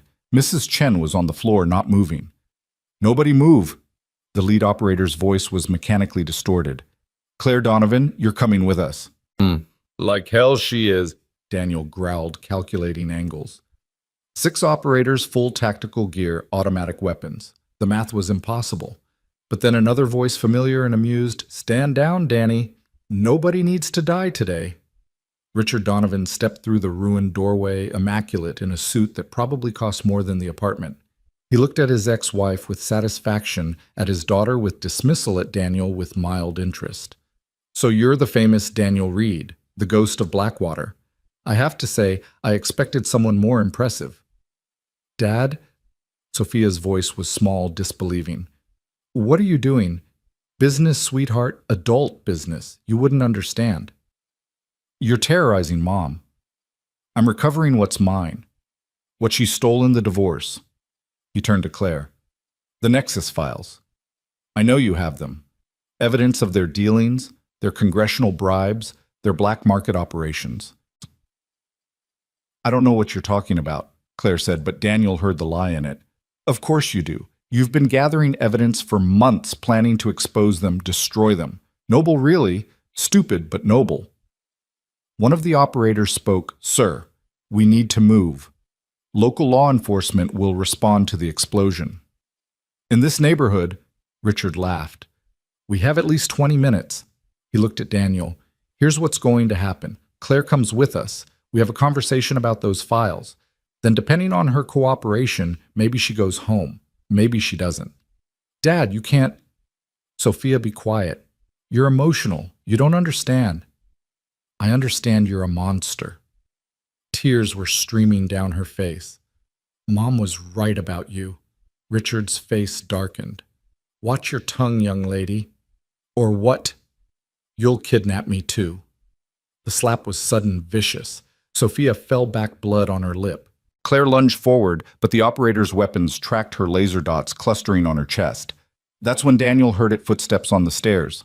Light quick. A child's pace. Lily. "No," he breathed. Richard heard it too, smiled. "Ah, yes. The daughter. Little Lily, isn't it? Perhaps she should join our conversation. Children have such a clarifying effect on their parents' decisions." "You touch her." Daniel's voice had gone beyond cold, beyond threat, into something primal. "And I will end you." "With what? You're outnumbered, outgunned, and out of options." The footsteps were closer now. Daniel could hear Lily humming the song Sarah used to sing about butterflies and dreams. "Please." Daniel said the word, scraping his throat. "She's 9 years old. She has nothing to do with this." "Neither did Sophia, but that didn't stop you from involving her." The door, what was left of it, pushed open. Lily stood there, backpack sliding from her shoulders, eyes wide at the destruction, the armed men, the blood on Sophia's face. "Daddy—" "It's okay, Butterfly," Daniel said, not moving, not wanting to trigger the operators. "These people were just leaving." "I don't think so," Richard said. He nodded to one of the operators. "Bring the child." The operator moved toward Lily. Daniel's world narrowed to a single point of absolute clarity. He'd made thousands of tactical decisions in his career, calculated odds in firefights and ambushes, but none of them mattered now. There was only one equation that mattered: Lily's safety against everything else. He moved. Not toward the operator approaching Lily, but toward Richard. The unexpected vector bought him half a second, enough to get his hand around Richard's throat, using him as a human shield. "New deal," Daniel said, his voice carrying the weight of every life he'd taken, every line he'd crossed. "Everyone leaves, now, or I snap his neck." The operators hesitated, weapons wavering between Claire and Daniel's position. "He's bluffing," Richard gasped. Daniel applied pressure just enough to demonstrate expertise. "I've killed 37 people in service to this country. You wouldn't even make the top 10 most difficult." "Daddy?" Lily's voice was terrified. "Close your eyes, Butterfly, and cover your ears." "You're traumatizing your own child," Richard wheezed. "I'm protecting her, something you clearly never learned." The lead operator made a decision. "Sir, we need you alive. Stand down. Don't you dare. With respect, sir, you're not the one paying us. Nexus is, and they need you breathing." The operator lowered his weapon slightly. "Mr. Reed, we're going to withdraw. You'll release Mr. Donovan once we're clear." "Lily comes to me first." The operator nodded. Come here, little one. Go to your father. Lily ran to Daniel, and he shifted to keep Richard between them and the operators while pulling his daughter behind him. Claire, Daniel said, take Sophia and Mrs. Chen. Get to the car. Mrs. Chen isn't moving, Claire said quietly. Daniel risked a glance. The elderly woman was still on the floor, but he could see her chest rising and falling, unconscious, not dead. Carry her. Sophia, help your mother. They moved awkwardly, Claire and Sophia supporting Mrs. Chen between them. The operators let them pass, maintaining their weapons discipline but not interfering. This isn't over, Richard said. Yes, Daniel said quietly. It is, because if you come near any of them again, Claire, Sophia, Lily, anyone, I won't hesitate. I won't negotiate. I'll just remove you from the equation. You're threatening me in front of witnesses. I'm promising you. And my promises, unlike yours, apparently mean something. He waited until Claire and the others were clear, heard the Toyota's engine start. Claire must have grabbed his keys, then he released Richard, shoving him toward his operators. Get out! Richard straightened his tie, trying to recover dignity. You've made a powerful enemy today. I've made a lot of those. You're not even top 10. After they left, Daniel grabbed the go bag, Lily's school backpack, and the photo of Sarah from the nightstand. Everything else was just things replaceable. Lily clung to his hand as they went down the stairs. Daddy, why were those men here? Bad people sometimes do bad things, Butterfly. But we're safe now. Are we going home? Daniel looked back at the apartment building, at the home they'd made and its shabby walls. No, Butterfly. We're going somewhere new. Is Claire coming? Yeah, she is. Good, Lily said firmly. I like her, even if she brings scary people with her. Outside, Claire had managed to get Mrs. Chen into the back seat, the elderly woman starting to stir. Sophia sat with her, holding a tissue to her split lip. I can drive, Daniel said, but Claire shook her head. You navigate. I need to do something with my hands or I'm going to fall apart. He gave her the address Tommy had provided. As they drove, Mrs. Chen woke fully confused but remarkably calm for someone who'd just been knocked unconscious by a breaching charge. Did I miss something exciting? She asked. Just a little trouble, Daniel said. In my day, trouble knocked first. She patted Lily's hand. Are you all right, dear one? Daddy protected us, Lily said simply. Of course he did. That's what good fathers do. They drove through Chicago's afternoon traffic, 4 adults and 2 children who'd been strangers 48 hours ago, now bound together by violence and necessity. Daniel watched the mirrors tracking for surveillance, but the immediate threat had passed. The files Richard mentioned, he said quietly to Claire. You have them. Yes. How bad us? Bad enough to bring down Nexus several congressmen and probably a few generals. And you were going to, what, just expose them? I was going to try. She glanced at him. It's the right thing to do. The right thing gets people killed. So does the wrong thing. At least with the right thing, the deaths mean something. Daniel thought about Blackwater, about operations that had gone wrong, about collateral damage that kept him awake at night. Sometimes they don't mean anything either way. Then why protect us? Why risk Lily? He looked back at his daughter, who was showing Sophia something on her phone. The 2 girls finding comfort in small distractions. Because she needs to grow up in a world where people stand up to bullies, even when the math is impossible. The math. 6 operators, full tactical gear, automatic weapons. The probability of successful resistance was maybe 5%. But you did it anyway. I did it because Lily was watching, because what she learns about courage and protecting people matters more than probability. Claire was quiet for a moment. You're not what I expected, Daniel Reed. What did you expect? Yeah. Someone harder, colder, more like Richard. I used to be. Then I became a father. The safe house was a modest 2-story in Oak Park, unremarkable, except for the subtle security measures, reinforced doors, bulletproof glass cameras hidden in architectural details. Tommy was waiting on the porch, rifle casually cradled. Danny boy, and guests. His eyes tracked over the group, lingering on the children. Inside quick. The interior was sparse but functional, military neat, stocked with supplies, weapons locked in a cabinet that Daniel recognized as explosive resistant. "How long do you need it?" Tommy asked. "Few days. Until I figure out next moves." "Next moves," Claire interrupted. "We can't hide forever. I have a company to run. Sophia has school." "You have $30 million on your head and an ex-husband with Nexus connections," Daniel reminded her. "Normal is off the table." "Then what do you suggest?" Daniel looked at Tommy, decision crystallizing. "We go on offense." Tommy smiled. "Now you're talking my language." "I'm not talking about violence," Daniel clarified. "Claire has files that could destroy Nexus. We use them." "That's not offense, that's suicide," Tommy said. "You expose Nexus, they don't just come after you, they erase you, your families, your histories, everything. Unless we do it right.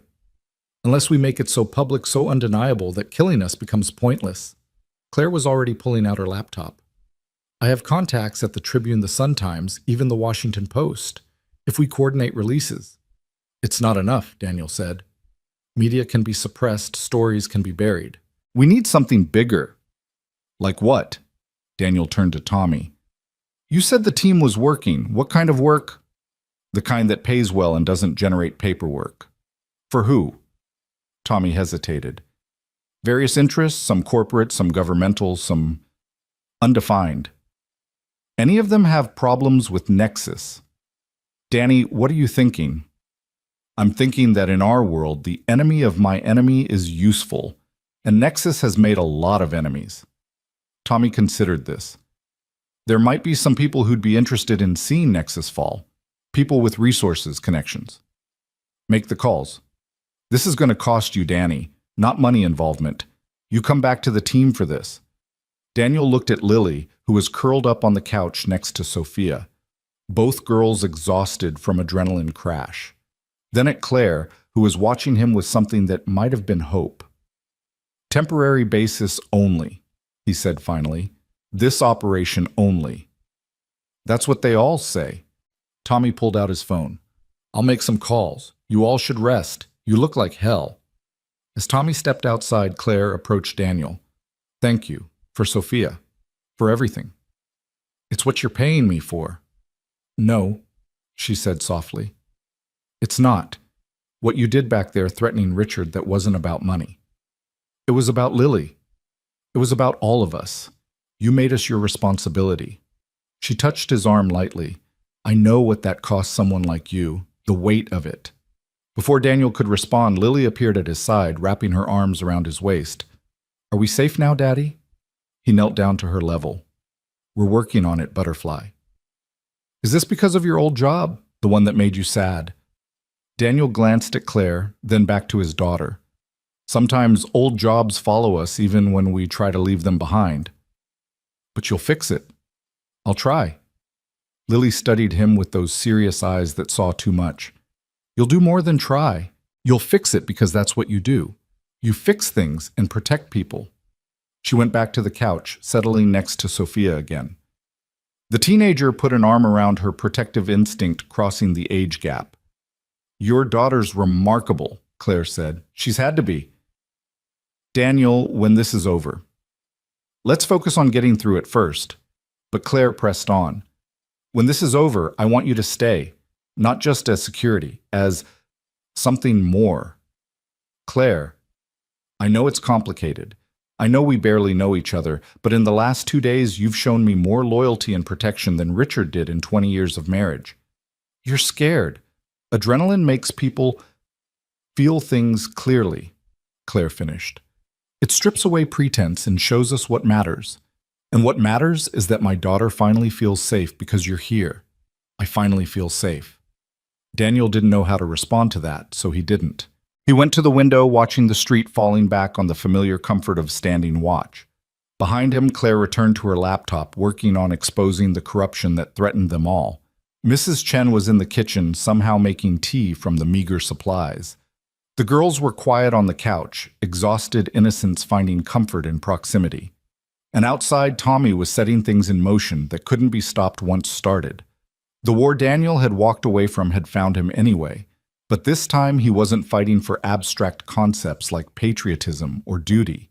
He was fighting for the people in this room, for the possibility of a future that didn't require looking over shoulders and checking shadows. His phone buzzed. Unknown number. He almost ignored it, then recognized the international prefix. He stepped into the hallway to answer. Phoenix. Daniel's blood chilled. Only one person called him that, his former handler, a man who officially didn't exist. Hello, Bishop, Daniel said carefully. Heard you've gotten yourself into some trouble, Phoenix. Nexus Corporation is not an enemy you want. I didn't choose this fight. No, but you're in it now, and from what I hear, you're protecting something precious. If you threaten my daughter... Relax, Phoenix. I'm not calling to threaten. I'm calling to help. Nexus has been a problem for certain interests for some time. Their removal would be, convenient. What are you offering to resources, intelligence, a clean extraction when it's over? And what do you want in return? One job, 6 weeks from now. Off the books, your specialty. Daniel closed his eyes. He'd known this was coming, the price for salvation. What kind of job? The kind that saves lives by ending one. The kind you're uniquely qualified for. I don't do that anymore. You don't do it yet. But you will, to keep that little girl safe. To keep all of them safe. The mathematics of desperation again. Everything had a price, and the price for Lily's safety was becoming someone she wouldn't recognize. I need to think about it. Think fast, Phoenix. Nexus is mobilizing. Your window is closing. The line went dead. Daniel stood in the hallway, feeling the weight of converging forces. Tommy and his team. Bishop and his shadowy interests. Nexus and their $30 million motivation. All of it crushing down on a modest house in Oak Park, where 2 children were trying to find safety in a world that had suddenly turned predatory. He returned to the main room to find Tommy back inside, expression grim, but satisfied. It's done. Meeting tomorrow, neutral ground. Players who want Nexus gone. But Danny, these aren't good people we're getting into bed with. Are we good people? Daniel asked. Tommy considered this. We try to be, sometimes. When we can afford it, then that's enough. As night fell over the safe house, Daniel stood watch while the others tried to rest. Lily had fallen asleep on the couch, her head in Sophia's lap. The teenager was still awake, staring at nothing, processing the betrayal of a father she'd thought she knew. Claire worked steadily on her laptop, assembling the evidence that would either save them or destroy them. Mrs. Chen had claimed a bedroom, announcing that at her age, she'd sleep through whatever came next. And Daniel stood at the window watching darkness gather, feeling the past and present colliding in ways that would reshape all their futures. Tomorrow, they would meet with devils to fight demons. Tomorrow, the war would truly begin. But tonight, he would stand watch over this makeshift family that circumstances had created. He would be the wall between them and the dark, between innocence and violence, between the life they deserved and the one that hunted them. The ghost of Blackwater was awake now, fully resurrected. But this time he fought for something worth the cost. This time he fought for home. The warehouse on Chicago's South Side had been abandoned for a decade, its broken windows like dead eyes watching the dawn. Daniel arrived first, an hour before the scheduled meeting, moving through the shadows to check sightlines, escape routes, potential ambush points. Old habits that had kept him alive in places where trust was currency and betrayal was inflation. Tommy arrived 30 minutes later, not bothering with stealth. You always were paranoid, Danny. Paranoid people live longer. They also live alone. Tommy checked his rifle casual as someone reviewing a grocery list. The players will start arriving soon. You sure about this? No, but I'm out of better options. There are always options. You could run. Take Lily, disappear. You did it once before. Daniel thought about the safe house where Claire was working through her 3rd pot of coffee, where Sophia was teaching Lily card games, where Mrs. Chen was somehow making breakfast from tactical rations. I have more to protect now. That's what makes you vulnerable. That's what makes me dangerous. The first vehicle arrived at exactly 9 a.m., a black SUV with government plates that shouldn't exist. The man who stepped out was familiar in the way nightmares were familiar. Colonel Marcus Webb, retired officially, very much active unofficially. Reed? Webb said, his voice like gravel over broken glass. Heard you went soft. Became a carpenter or something. Construction, Daniel corrected. Same thing. Building instead of destroying. Webb lit a cigarette, the flame briefly illuminating scars that mapped a career in violence. Bishop says you need help with Nexus. Bishop says a lot of things. He also delivers, which is why I'm here. Webb exhaled smoke. Nexus cost me 3 men in Syria. Good men. I owe them pain. More vehicles arrived, a Mercedes carrying a woman in a suit that screamed corporate assassin, a modified pickup with 2 men who moved like special forces. A sit-in so anonymous, it had to be CIA. They gathered in the warehouse's main floor, a council of shadows and necessary evils. Daniel counted 8 people total, each representing interests that would deny this meeting ever happened. Tommy stood beside him, rifle now prominently displayed. Ladies and gentlemen, welcome to the Fuck Nexus Corporation Club. Membership is free, but the price is commitment. The woman in the suit spoke first. I represent certain Silicon Valley interests. Nexus undercut us on a defense AI contract using stolen technology. We want them exposed and dismantled. I want them dead, Webb said flatly. Every board member, every executive who signed off on Syria. That's not what we're here for, Daniel interjected. We're here to coordinate exposure, media, law enforcement, congressional testimony, legal channels. Webb laughed. Legal? That's adorable. You really have gone soft. I've gone smart. Killing them makes martyrs and mysteries. Exposing them makes them examples. The anonymous sedan's driver finally spoke, a woman with eyes that had seen too much. CIA has no official position on Nexus Corporation. But unofficially, Tommy prompted, unofficially certain intelligence elements would benefit from Nexus's contracts being redistributed, provided it's done cleanly. Daniel pulled out Claire's tablet displaying the files she'd assembled. Financial records showing congressional bribes, shipping manifests for weapons sold to embargoed nations, emails planning the elimination of competitors through violence. The corporate woman leaned forward. This is comprehensive. How did Donovan get all this? Her ex-husband was Nexus's inside man for the hostile takeover. He had access. She had skills. Skills?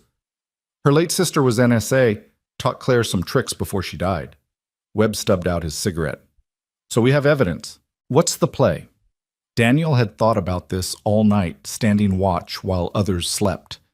Simultaneous release.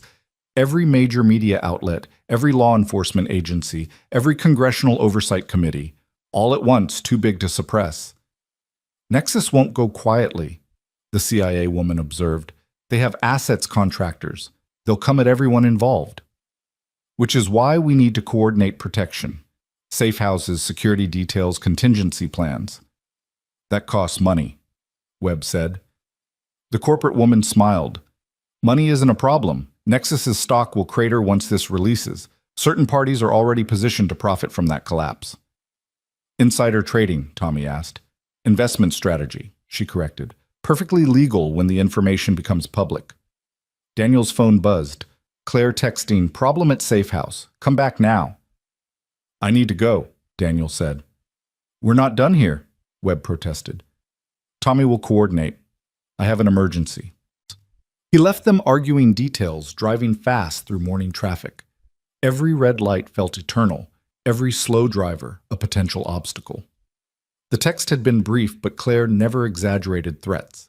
The safe house looked normal from outside, but Daniel parked a block away anyway, approaching on foot. Through the window, he could see Claire at her laptop, but her posture was wrong, too rigid, performative. He circled to the back, picking the lock on the rear door with skills that never faded. Inside, he could hear voices from the living room.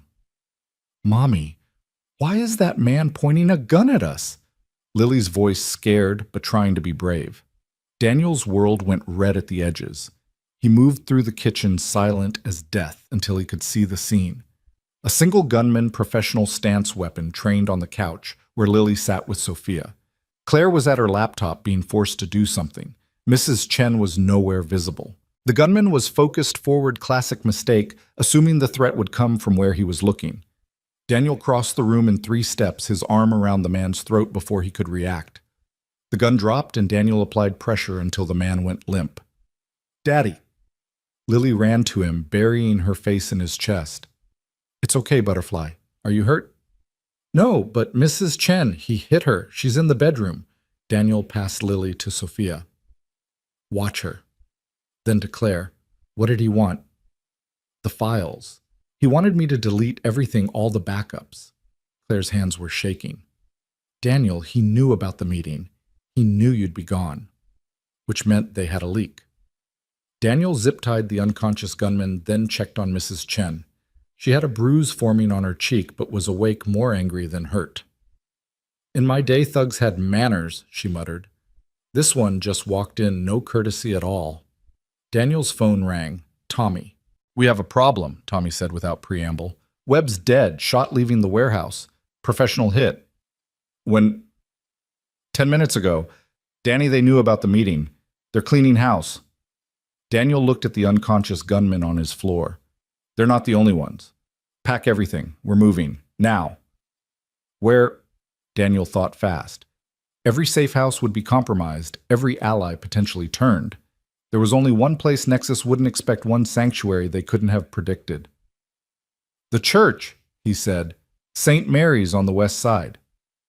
"A church? Danny, have you lost your mind?" "Sarah's buried there. Father Miguel knows me. It's the last place anyone would look. It's also the last place that's defensible. Sometimes the best defense is being where they don't expect." He ended the call and turned to Claire. "Can you drive?" "Yes." "Take everyone to St. Mary's Catholic Church on Western. Ask for Father Miguel, tell him Daniel Reed needs sanctuary." "What about you?" Daniel looked at the gunman, starting to stir. "I need to have a conversation." "Daniel, go, now, protect the girls." Claire hesitated, then nodded. She gathered everyone quickly, efficiently. Lily didn't want to leave him clinging until he knelt down. "Butterfly, I need you to be brave. Go with Claire and help take care of Mrs. Chen. Can you do that? Will you come find us?" "Always. I'll always find you." After they left, Daniel dragged the gunman to a chair, securing him properly. The man came to, slowly, professionally, no dramatic gasping, just eyes opening and immediately assessing. "You're Reed," the man said. Not a question. "I am. You're Nexus. Independent contractor. They pay well." "Not well enough for what's coming." Daniel pulled up a chair, sitting close enough to be intimidating but not threatening. "Here's what's going to happen. You're going to tell me how Nexus knew about the meeting. Then you're going to tell me their next moves. Or what? You'll torture me, kill me." The man seemed amused. "I've been through SEER training, buddy. You don't scare me." "I don't need to scare you." Daniel pulled out his phone, showing a photo of the man's driver's license, which he'd taken while the gunman was unconscious. Michael Torrens, age 34, lives in Naperville, married to Jennifer, dental hygienist.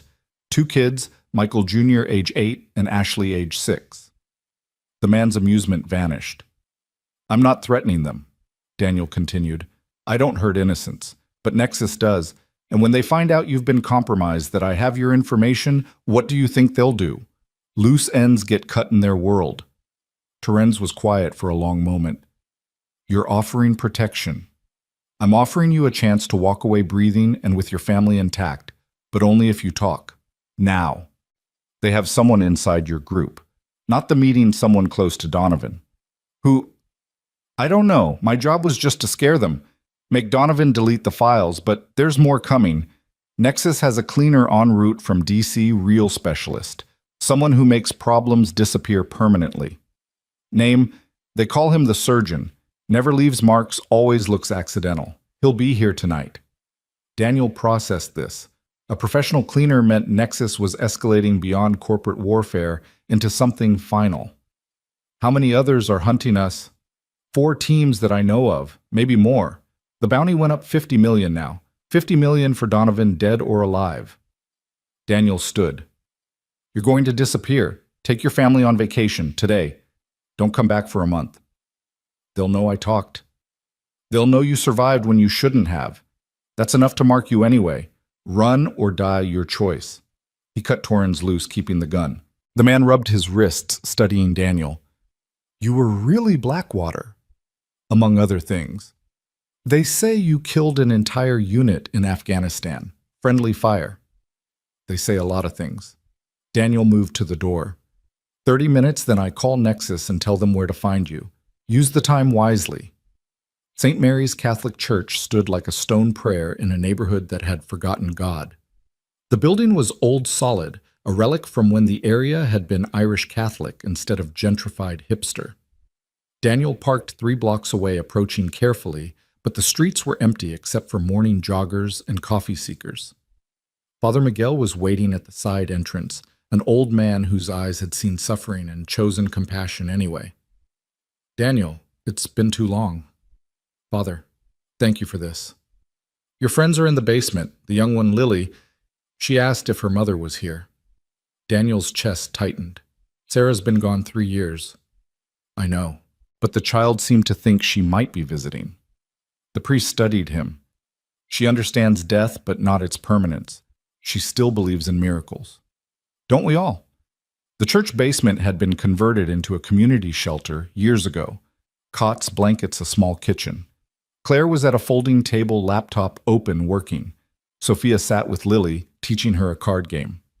Mrs. Chen had claimed a cot and was lying down ice pack on her bruised face. Daddy! Lily ran to him. This place is nice. Father Miguel showed me the windows with colored glass. He says they tell stories. They do butterfly. Claire looked up from her laptop. We're secure. For now. Daniel pulled her aside, speaking quietly. We have a leak. Someone close to you is feeding Nexus information. That's impossible. The only people who knew about the safe house were... She stopped, realization dawning. James, my assistant. You sure? He's the only one I told about hiring you. He knew about the safe house because I had him arrange supplies. Her face hardened. That little bastard. I gave him everything, job mentorship opportunity. Nexus probably gave him more. We need to move fast. The files, are you ready to release them? Almost. Another hour to coordinate with media contacts. Daniel checked his watch. The surgeon would arrive tonight. 4 teams were hunting them. And somewhere James was feeding their every move to the enemy. His phone rang. Tommy. Danny, we have a bigger problem. The other players from the meeting, 2 more are dead. The corporate woman, one of the special forces guys, professional hits all within the last hour. They're eliminating everyone who could expose them. Which means we're next. I'm coming to you. No, stay mobile. Keep moving. Daniel thought fast. Tommy, I need the team. Everyone you trust. Combat ready. You said no violence. That was before they started killing children's guardians. How many can you get? Maybe 6, 7 guys, all solid. Bring them to the church tonight, full tactical. You're making a stand in a church. I'm making a statement. They want to play, we'll play. But on ground, I choose. After ending the call, Daniel found Father Miguel in the sanctuary kneeling before the altar. Father, I need to ask something terrible. The priest rose slowly, joints protesting age. You're going to bring violence to this holy place. Men are coming to kill innocents, children. I need to stop them. Violence begets violence, Daniel. You know this. Sometimes violence prevents greater violence. Sometimes the sword protects the innocent. Father Miguel was quiet for a long moment, then walked to a statue of Saint Michael, the archangel with his sword raised against evil. The church has always struggled with this balance, protection versus peace, justice versus mercy. I'm not asking for permission, Father. I'm asking for forgiveness. After. You assume there will be an after. There will be. For Lily, there has to be. The priest touched the statue's base. Saint Michael, defender of the innocent. Perhaps God works through flawed instruments. I'm definitely flawed. But you're here, protecting those who cannot protect themselves. Father Miguel turned to him. The church has hidden refugees before. During the Second World War, during the Civil Rights Movement.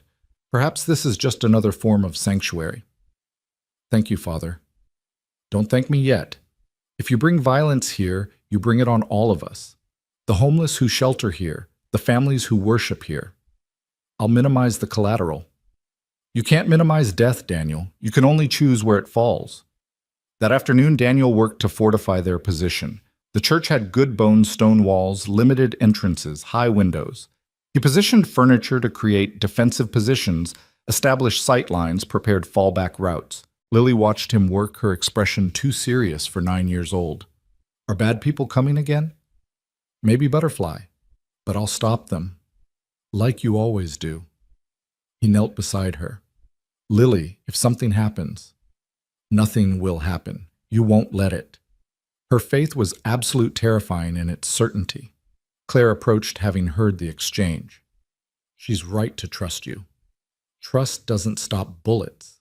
No, but it stops fear. And fear is what Nexus wants. They want us terrified, making mistakes. She held up her laptop. I'm ready. One click and everything goes public. Wait until tonight, when they come. You're sure they'll come? $50 million, sure. They can't let you survive with those files. As evening fell, Tommy arrived with his team, 6 men who moved like Daniel moved with economy and purpose. They wore no uniforms, carried no identification, existed in the margins between legal and necessary. Danny. Tommy made introductions with nicknames only. Brick Cowboy, Doc Whisper Gadget, and Bulldog. Daniel recognized the types, if not the faces. Men who'd been shaped by violence into instruments of precision. Men who'd lost everything normal people valued and found brotherhood in the loss. Rules of engagement. Brick asked a mountain of a man with hands that could probably crush stone. Protect the innocents. Everything else is negotiable. In a church, Cowboy had a southern drawl that made everything sound polite. Mama would whip me. Better whooped than dead, Doc observed, checking his medical kit. Daniel positioned them throughout the church, overwatch positions, kill boxes overlapping fields of fire. The sanctuary became a battlefield waiting to happen. Father Miguel watched from the altar, rosary in hand, praying in Latin. Mrs. Chen had refused to be moved to safer quarters, declaring that at her age excitement was better than boredom. Sophia stayed with Lily, the 2 girls now inseparable in their shared fear. Night came slowly, then all at once. Daniel was at the main entrance when he saw them, 3 vehicles approaching without headlights, gliding through darkness, like sharks through deep water. He keyed his radio. Contact. 3 vehicles, probably 4 or 5 per vehicle. They're not trying to hide. Confident, Tommy observed from his position in the choir loft. Or stupid. Both can be fatal. The vehicles stopped 50 yards from the church. Figures emerged, spreading out with professional precision. Daniel counted 15, maybe more. They'd brought an army for what they thought would be an execution. His phone rang. Unknown number. Mr. Reed. The voice was cultured, pleasant. I'm the man they call the surgeon. I believe you're expecting me. I am. This doesn't have to be messy. Send out Miss Donovan and the laptop. Everyone else walks away. Counteroffer. You leave now, and I don't demonstrate why I was very good at making people disappear in places nobody talked about. The surgeon laughed. Ah, yes, the ghost of Blackwater. Tell me, Mr. Reed, how many men did you really kill in Afghanistan? 12. They were selling weapons to the Taliban, weapons that killed Americans. Command wanted it handled quietly. And you handled it. I did what was necessary. As will I. You have 5 minutes to reconsider. The line went dead. Daniel looked back at Claire, who was listening from the doorway. Send it, he said. All of it. Now. She opened her laptop, fingers flying across keys. Sending to 47 media outlets, 16 law enforcement agencies, 12 congressional offices. She hit enter. Done. Then we hold. The first wave came exactly 5 minutes later. Smoke grenades through the windows meant to disorient. But Tommy and his team had dealt with worse, in places where the smoke was white phosphorus and the stakes were national security. Movement north entrance, Whisper reported, his voice barely audible even through comms. 3 more west side, Gadget added. Hold fire, Daniel commanded. Let them commit. The attackers flowed in like water, finding cracks professional but predictable. They expected scattered civilians, not organized resistance. The first one through the north door took a tranquilizer dart from Doc Non-Lethal, as promised, to Father Miguel. But the second one met Brick's fist, which was arguably worse than a bullet. "Contact rear cut," Bulldog announced, his rifle barking twice. The church erupted. Not chaos, orchestrated violence, contained and precise. Tommy's team moved like a machine, each part supporting the others. Daniel stayed central, coordinating until he saw movement toward the basement stairs, toward the girls. He moved, intercepting two attackers who'd flanked the main fight. The first one saw him coming, raising his weapon, but Daniel was already inside his guard. Palm strike to the throat, knee to the solar plexus, elbow to the temple. The man dropped. The second attacker was faster, better. They traded strikes, a brutal dance in the church aisle. The attacker pulled a knife, slashing in patterns that spoke of training. Daniel caught the wrist, redirecting the blade into the attacker's own thigh, then dropped him with a chokehold. "Daddy!" Lily's voice from the basement. Terror, pure and sharp. Daniel ran, taking the stairs 3 at a time. In the basement, the surgeon stood behind Lily, gun to her head, using her as a shield. Claire and Sophia were backed against the wall. Mrs. Chen was on the floor, blood on her temple.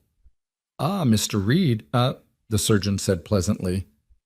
"Now, we can discuss terms properly. Let her go. The files have been sent, I assume unfortunate, but not irreversible. Nexus has resources. Media can be influenced, stories can be buried, but we need Ms. Donovan to recant publicly. Say it was all fabricated." "That won't happen," Claire said. "It will, or this child dies. Then the older one. Then the old woman. I'll leave you for last, Ms. Donovan, so you can appreciate the cost of your principles." Daniel calculated angles, distance, probabilities. All bad. The surgeon was a professional, using Lily's small body perfectly as cover. "Daddy?" Lily said, her voice small but steady. "Remember what Mommy said."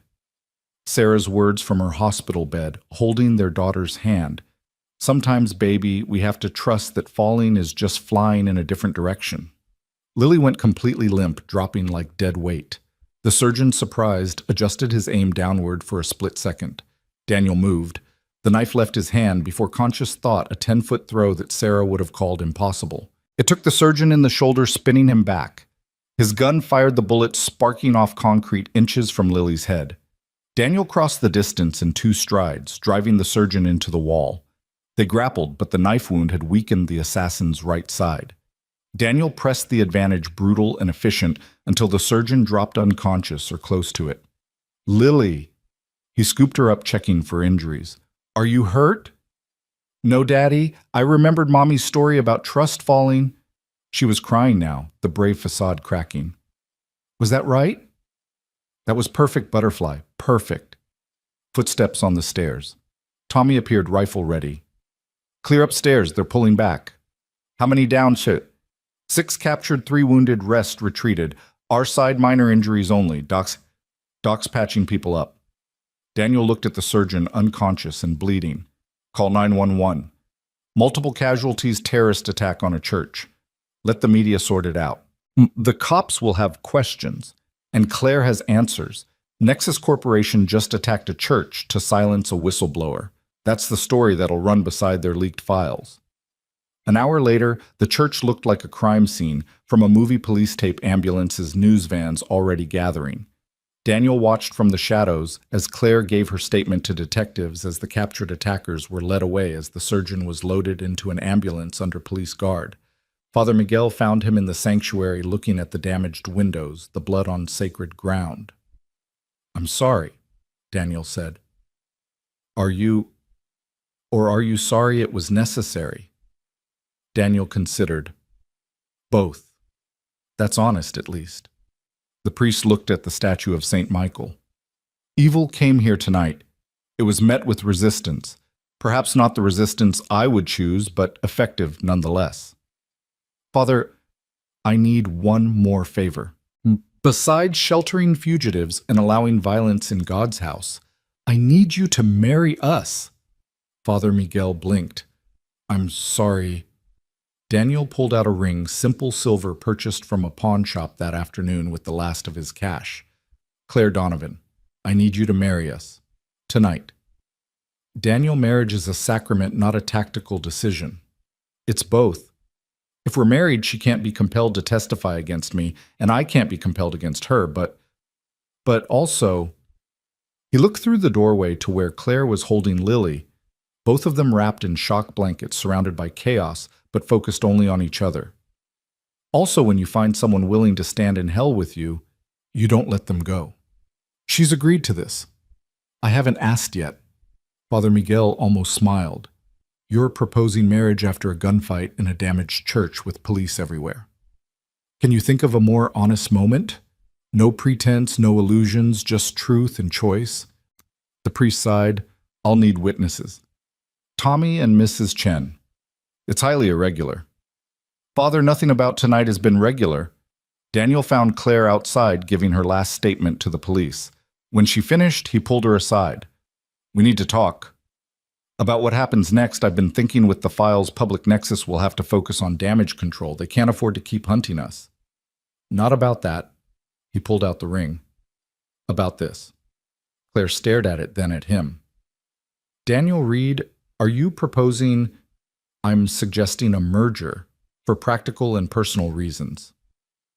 Romantic, very romantic, but she was almost smiling. This is insane. Everything about the last 3 days has been insane. But you sat on my floor painting planets with my daughter. You trusted me when trust could have killed you. And when they came for us, you didn't run. Neither did you. I'm trained not to. You're not. That makes you braver. Claire looked at the ring, simple and honest against the chaos around them. What about Lily? She already asked if you were going to be her new mom. Apparently, she and Sophia discussed it and decided it would be acceptable. The children negotiated our relationship. They're practical, like us. Claire took the ring, studying it. 3 days, Daniel. We've known each other 3 days. Sarah and I dated for 2 years before marriage.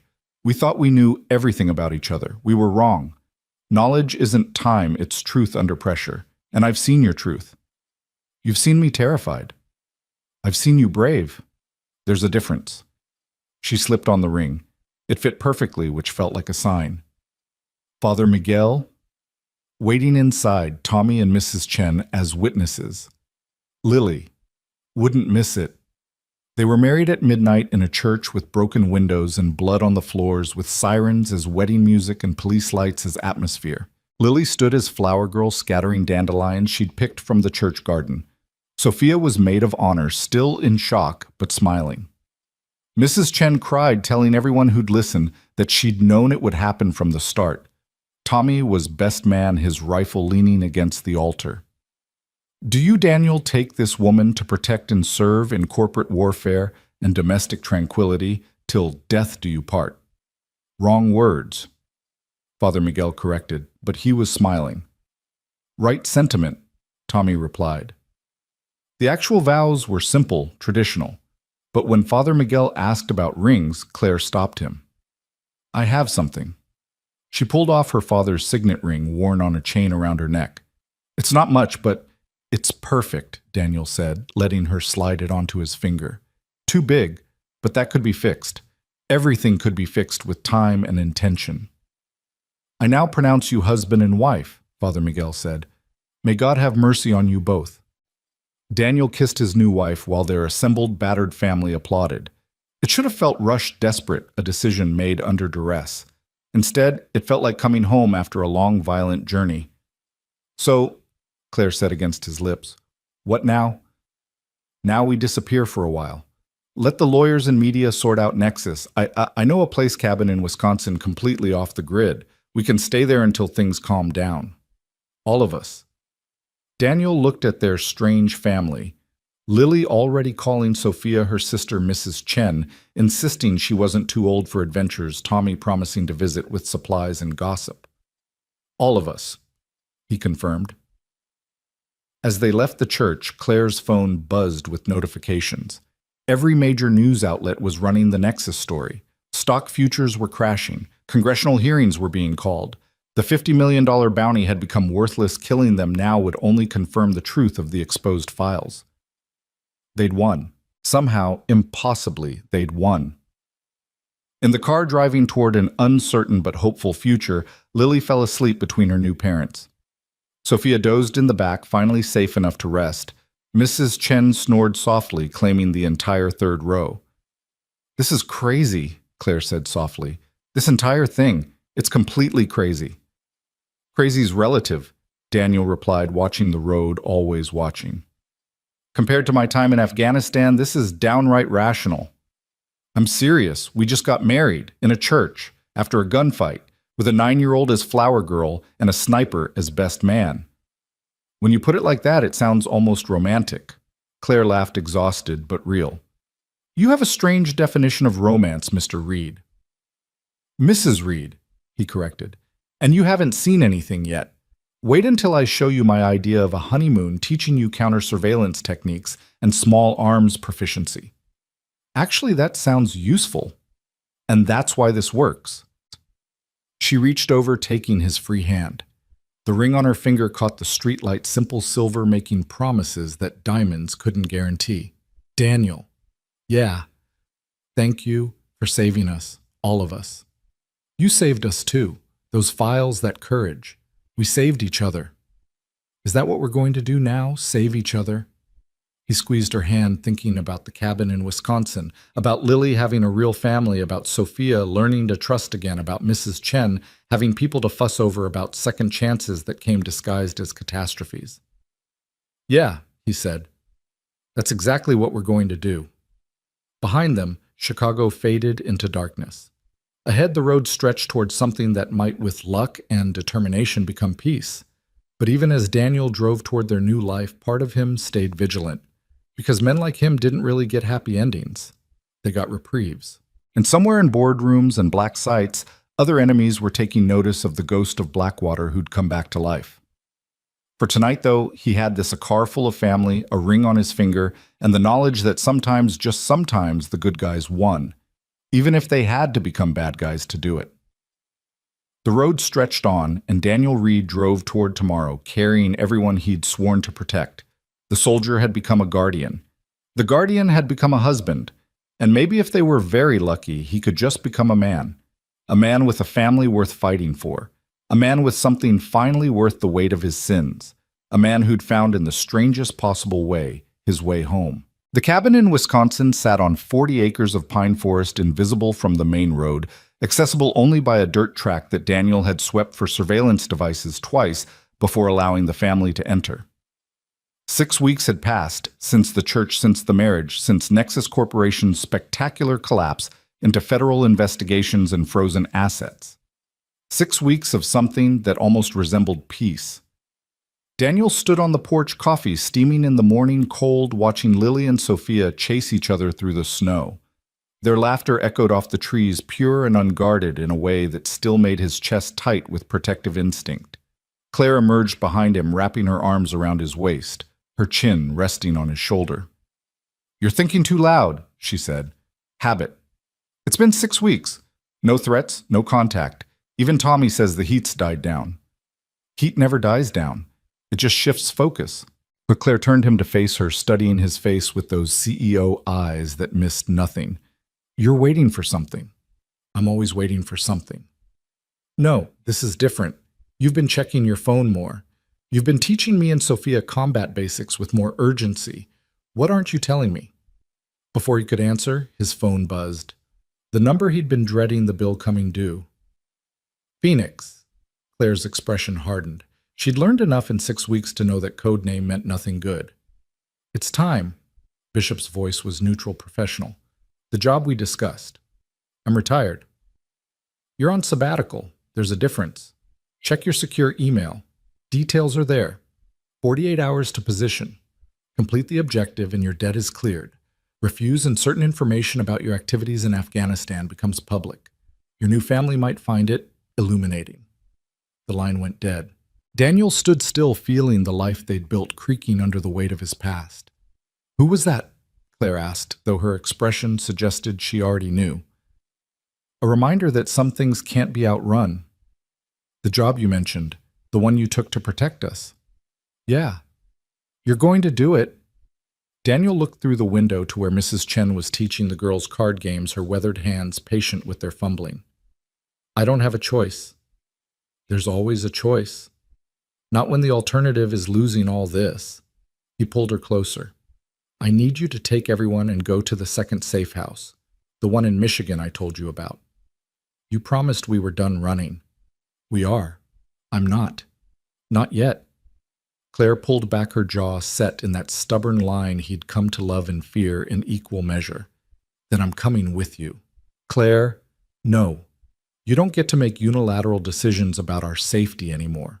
We're married, partners. That means we face things together. This isn't corporate warfare. This is wet work, black ops, assassination. She used the words deliberately, watching him flinch. I've been reading Daniel, learning about your world, and I know you can't do this alone, not anymore. You have too much to lose now, and that makes you vulnerable. It makes me dangerous. To yourself most of all. She took his face in her hands. Let me help. I can be your logistics, your backup, something. And the girls, Tommy's coming tomorrow, right, for the supply run. He and Mrs. Chen can watch them for 3 days. Daniel wanted to refuse every protective instinct screaming against involving Claire in this part of his life. But she was right. He was different now, weighted with connections that could make him hesitate at crucial moments. If you come, you follow my lead, absolutely. No questions, no hesitation. Agreed. And we tell the girls we're going on a brief business trip. They don't need to know that Daddy's going to kill someone. Lily's voice from the doorway, small and knowing. Daniel's blood froze.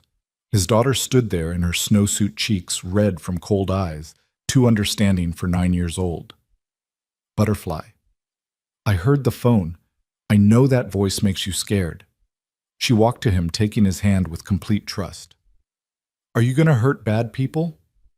Daniel knelt to her level, searching for words that wouldn't be lies but wouldn't destroy her innocence.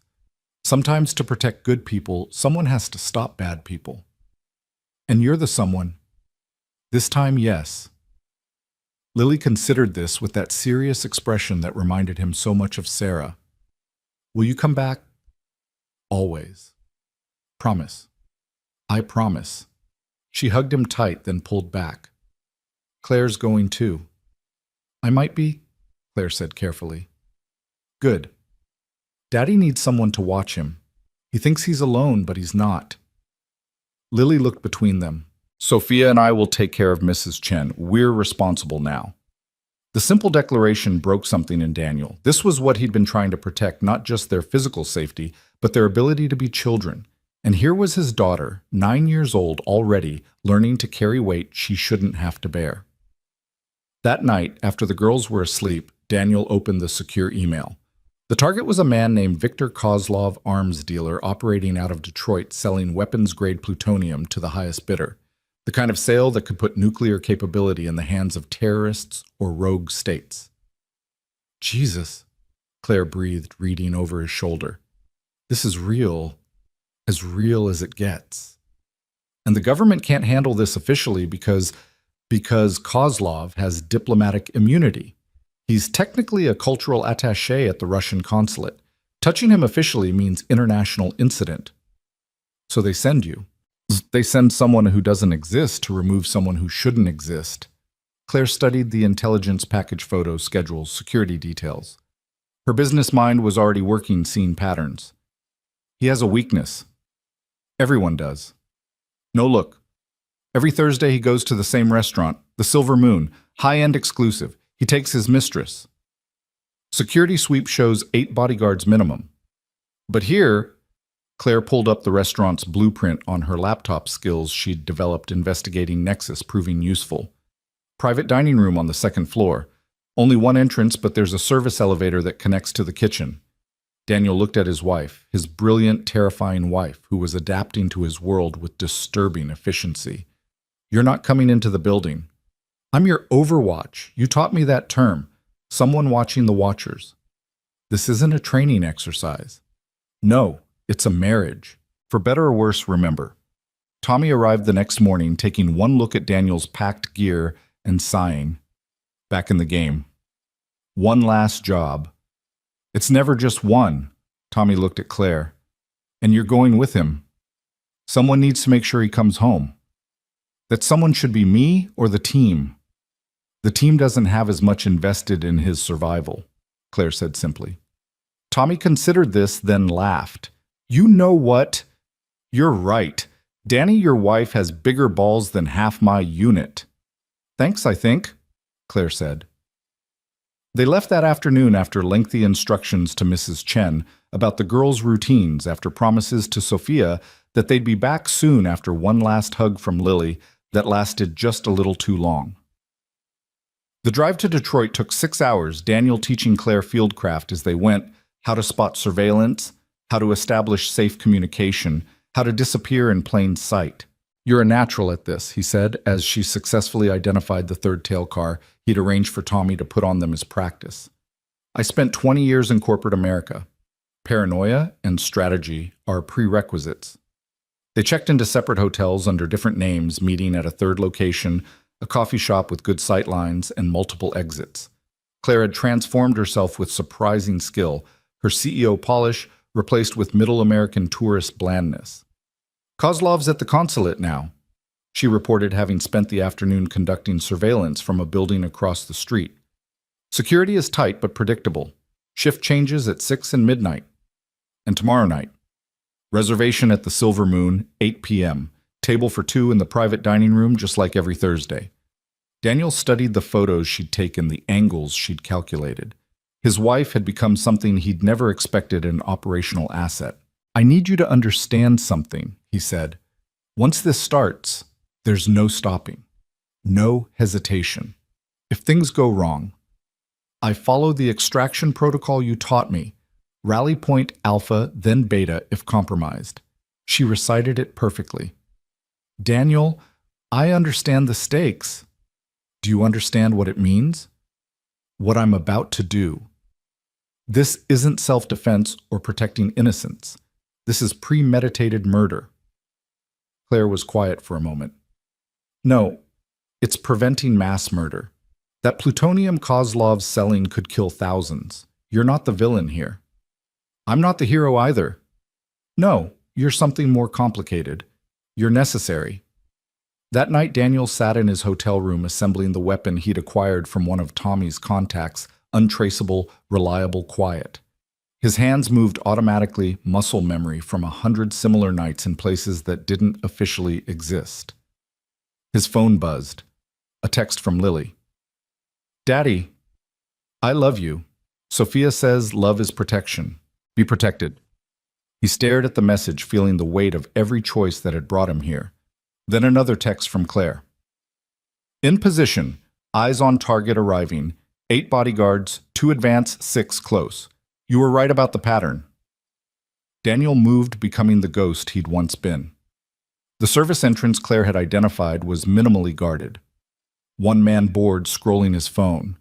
Daniel approached from behind, chokehold applied with precision. The guard went down unconscious, zip-tied and gagged in seconds.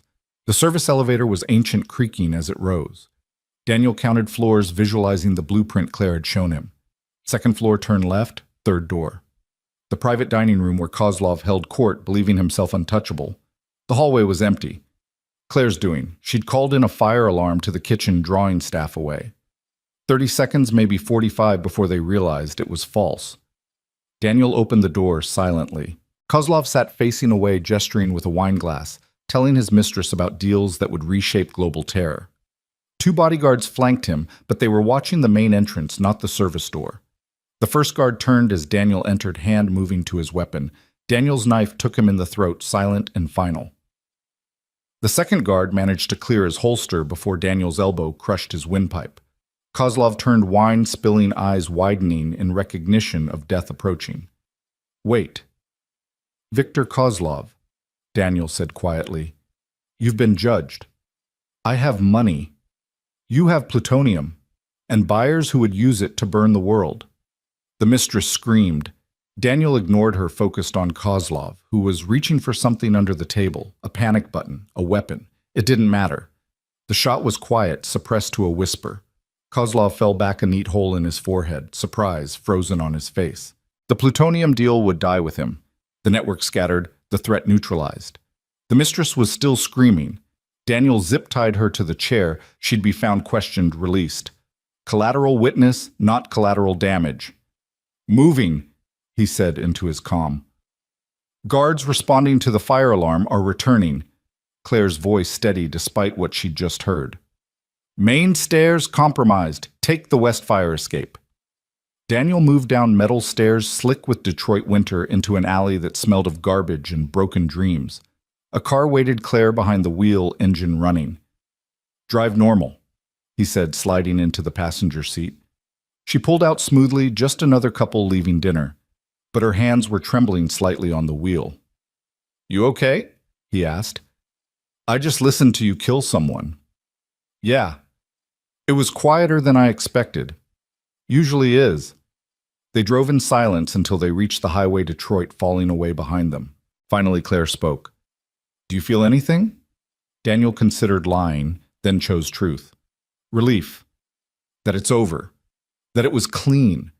That I'm driving away with you instead of in a body bag. Not guilt. Kozlov was going to enable mass murder for profit. Whatever guilt I might feel is outweighed by the lives saved. Is that how you rationalize it? That's how I survive it. Claire took one hand off the wheel, finding his in the darkness. I'm glad you survived it. Even knowing what I am, especially knowing, because what you are is a man who does terrible things for necessary reasons, and then comes home to make pancakes for his daughter. They switched cars twice following the extraction protocol Daniel had designed. By dawn, they were crossing into Wisconsin, the sunrise painting the snow-covered fields gold. It's beautiful, Claire said. Yeah. We're going home. Yeah. To our daughters. The word hung between them, daughters plural. Sophia had become his as surely as Lily had become Claire's. Daniel. This was the last time, right? The debt to Bishop, it's paid. It's paid. Then we're free.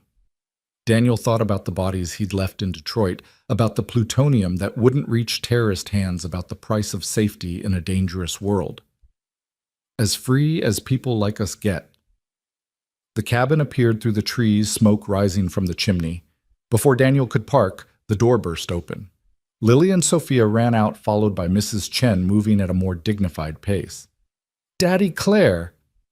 Lily launched herself at them, trusting completely that they'd catch her. They did. We made breakfast, Sophia announced. Well, Mrs. Chen made breakfast. We helped. Sort of. Burned the first batch of pancakes, Mrs. Chen added, but the second batch is acceptable. They went inside where the table was set for 6, where normalcy waited like a gift. Daniel watched his family eat breakfast. Claire helping Lily with syrup, Sophia telling stories about the card game she'd won, Mrs. Chen fussing over everyone's plates. This was what he'd killed for. This moment, this morning, this impossible family built from violence and circumstance and choice. His phone buzzed. A message from Bishop, debt paid, you're clear, stay retired, Phoenix.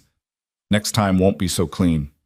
Daniel deleted the message, then removed the SIM card, crushing it under his heel. That life was done. Had to be done. Everything okay? Claire asked, noticing.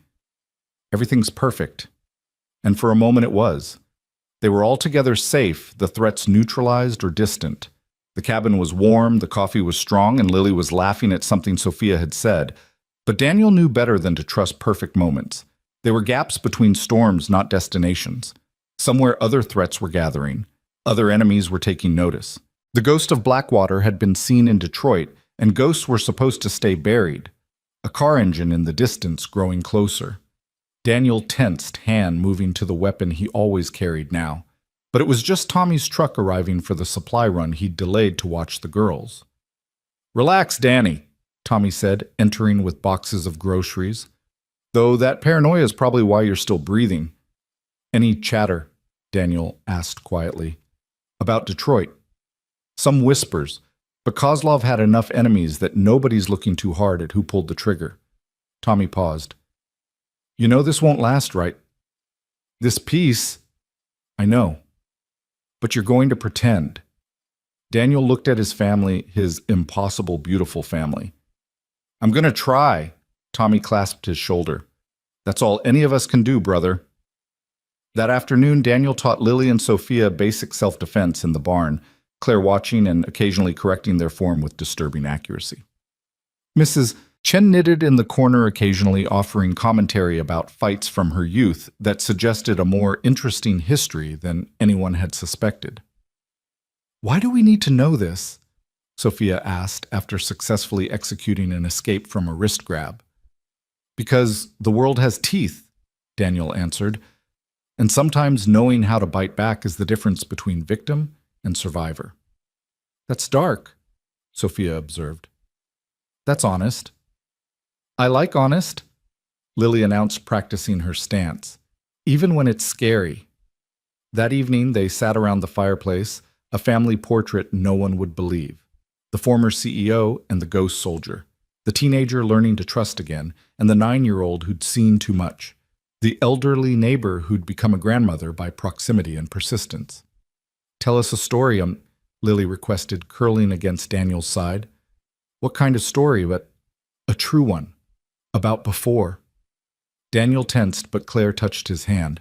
Tell them about the time you saved the ambassador in Prague. You know about Prague? Tommy talks when he drinks. So Daniel told them a sanitized version of Prague, the protection detail that went wrong, the embassy under siege, the extraction through sewers that no one thought possible. He made it sound like an adventure, not the nightmare it had been. Were you scared? Sophia asked. Terrified. But you did it anyway. Fear and action aren't mutually exclusive. The bravest people are often the most scared. They just don't let fear make their choices. Is that why you married Claire after 3 days? Lily asked innocently. Because you were scared, but brave. Claire laughed, surprising everyone, including herself. Your father proposed in a church surrounded by police with blood on the floor and sirens as our wedding march. I think we passed scared and went straight to insane. But good insane, Mrs. Chen added. The best families are built on a foundation of shared insanity. As the night deepened and the fire burned low, Daniel held his family close and tried to believe in endings. Tried to believe that a man could walk away from shadows and into light. Tried to believe that the past could stay buried if you just piled enough love on top of it. His phone sat silent on the mantel, no more coded messages or debts to pay. Tomorrow, Lily had a science project due: solar systems and painted planets. Sophia wanted to learn to drive on the back roads.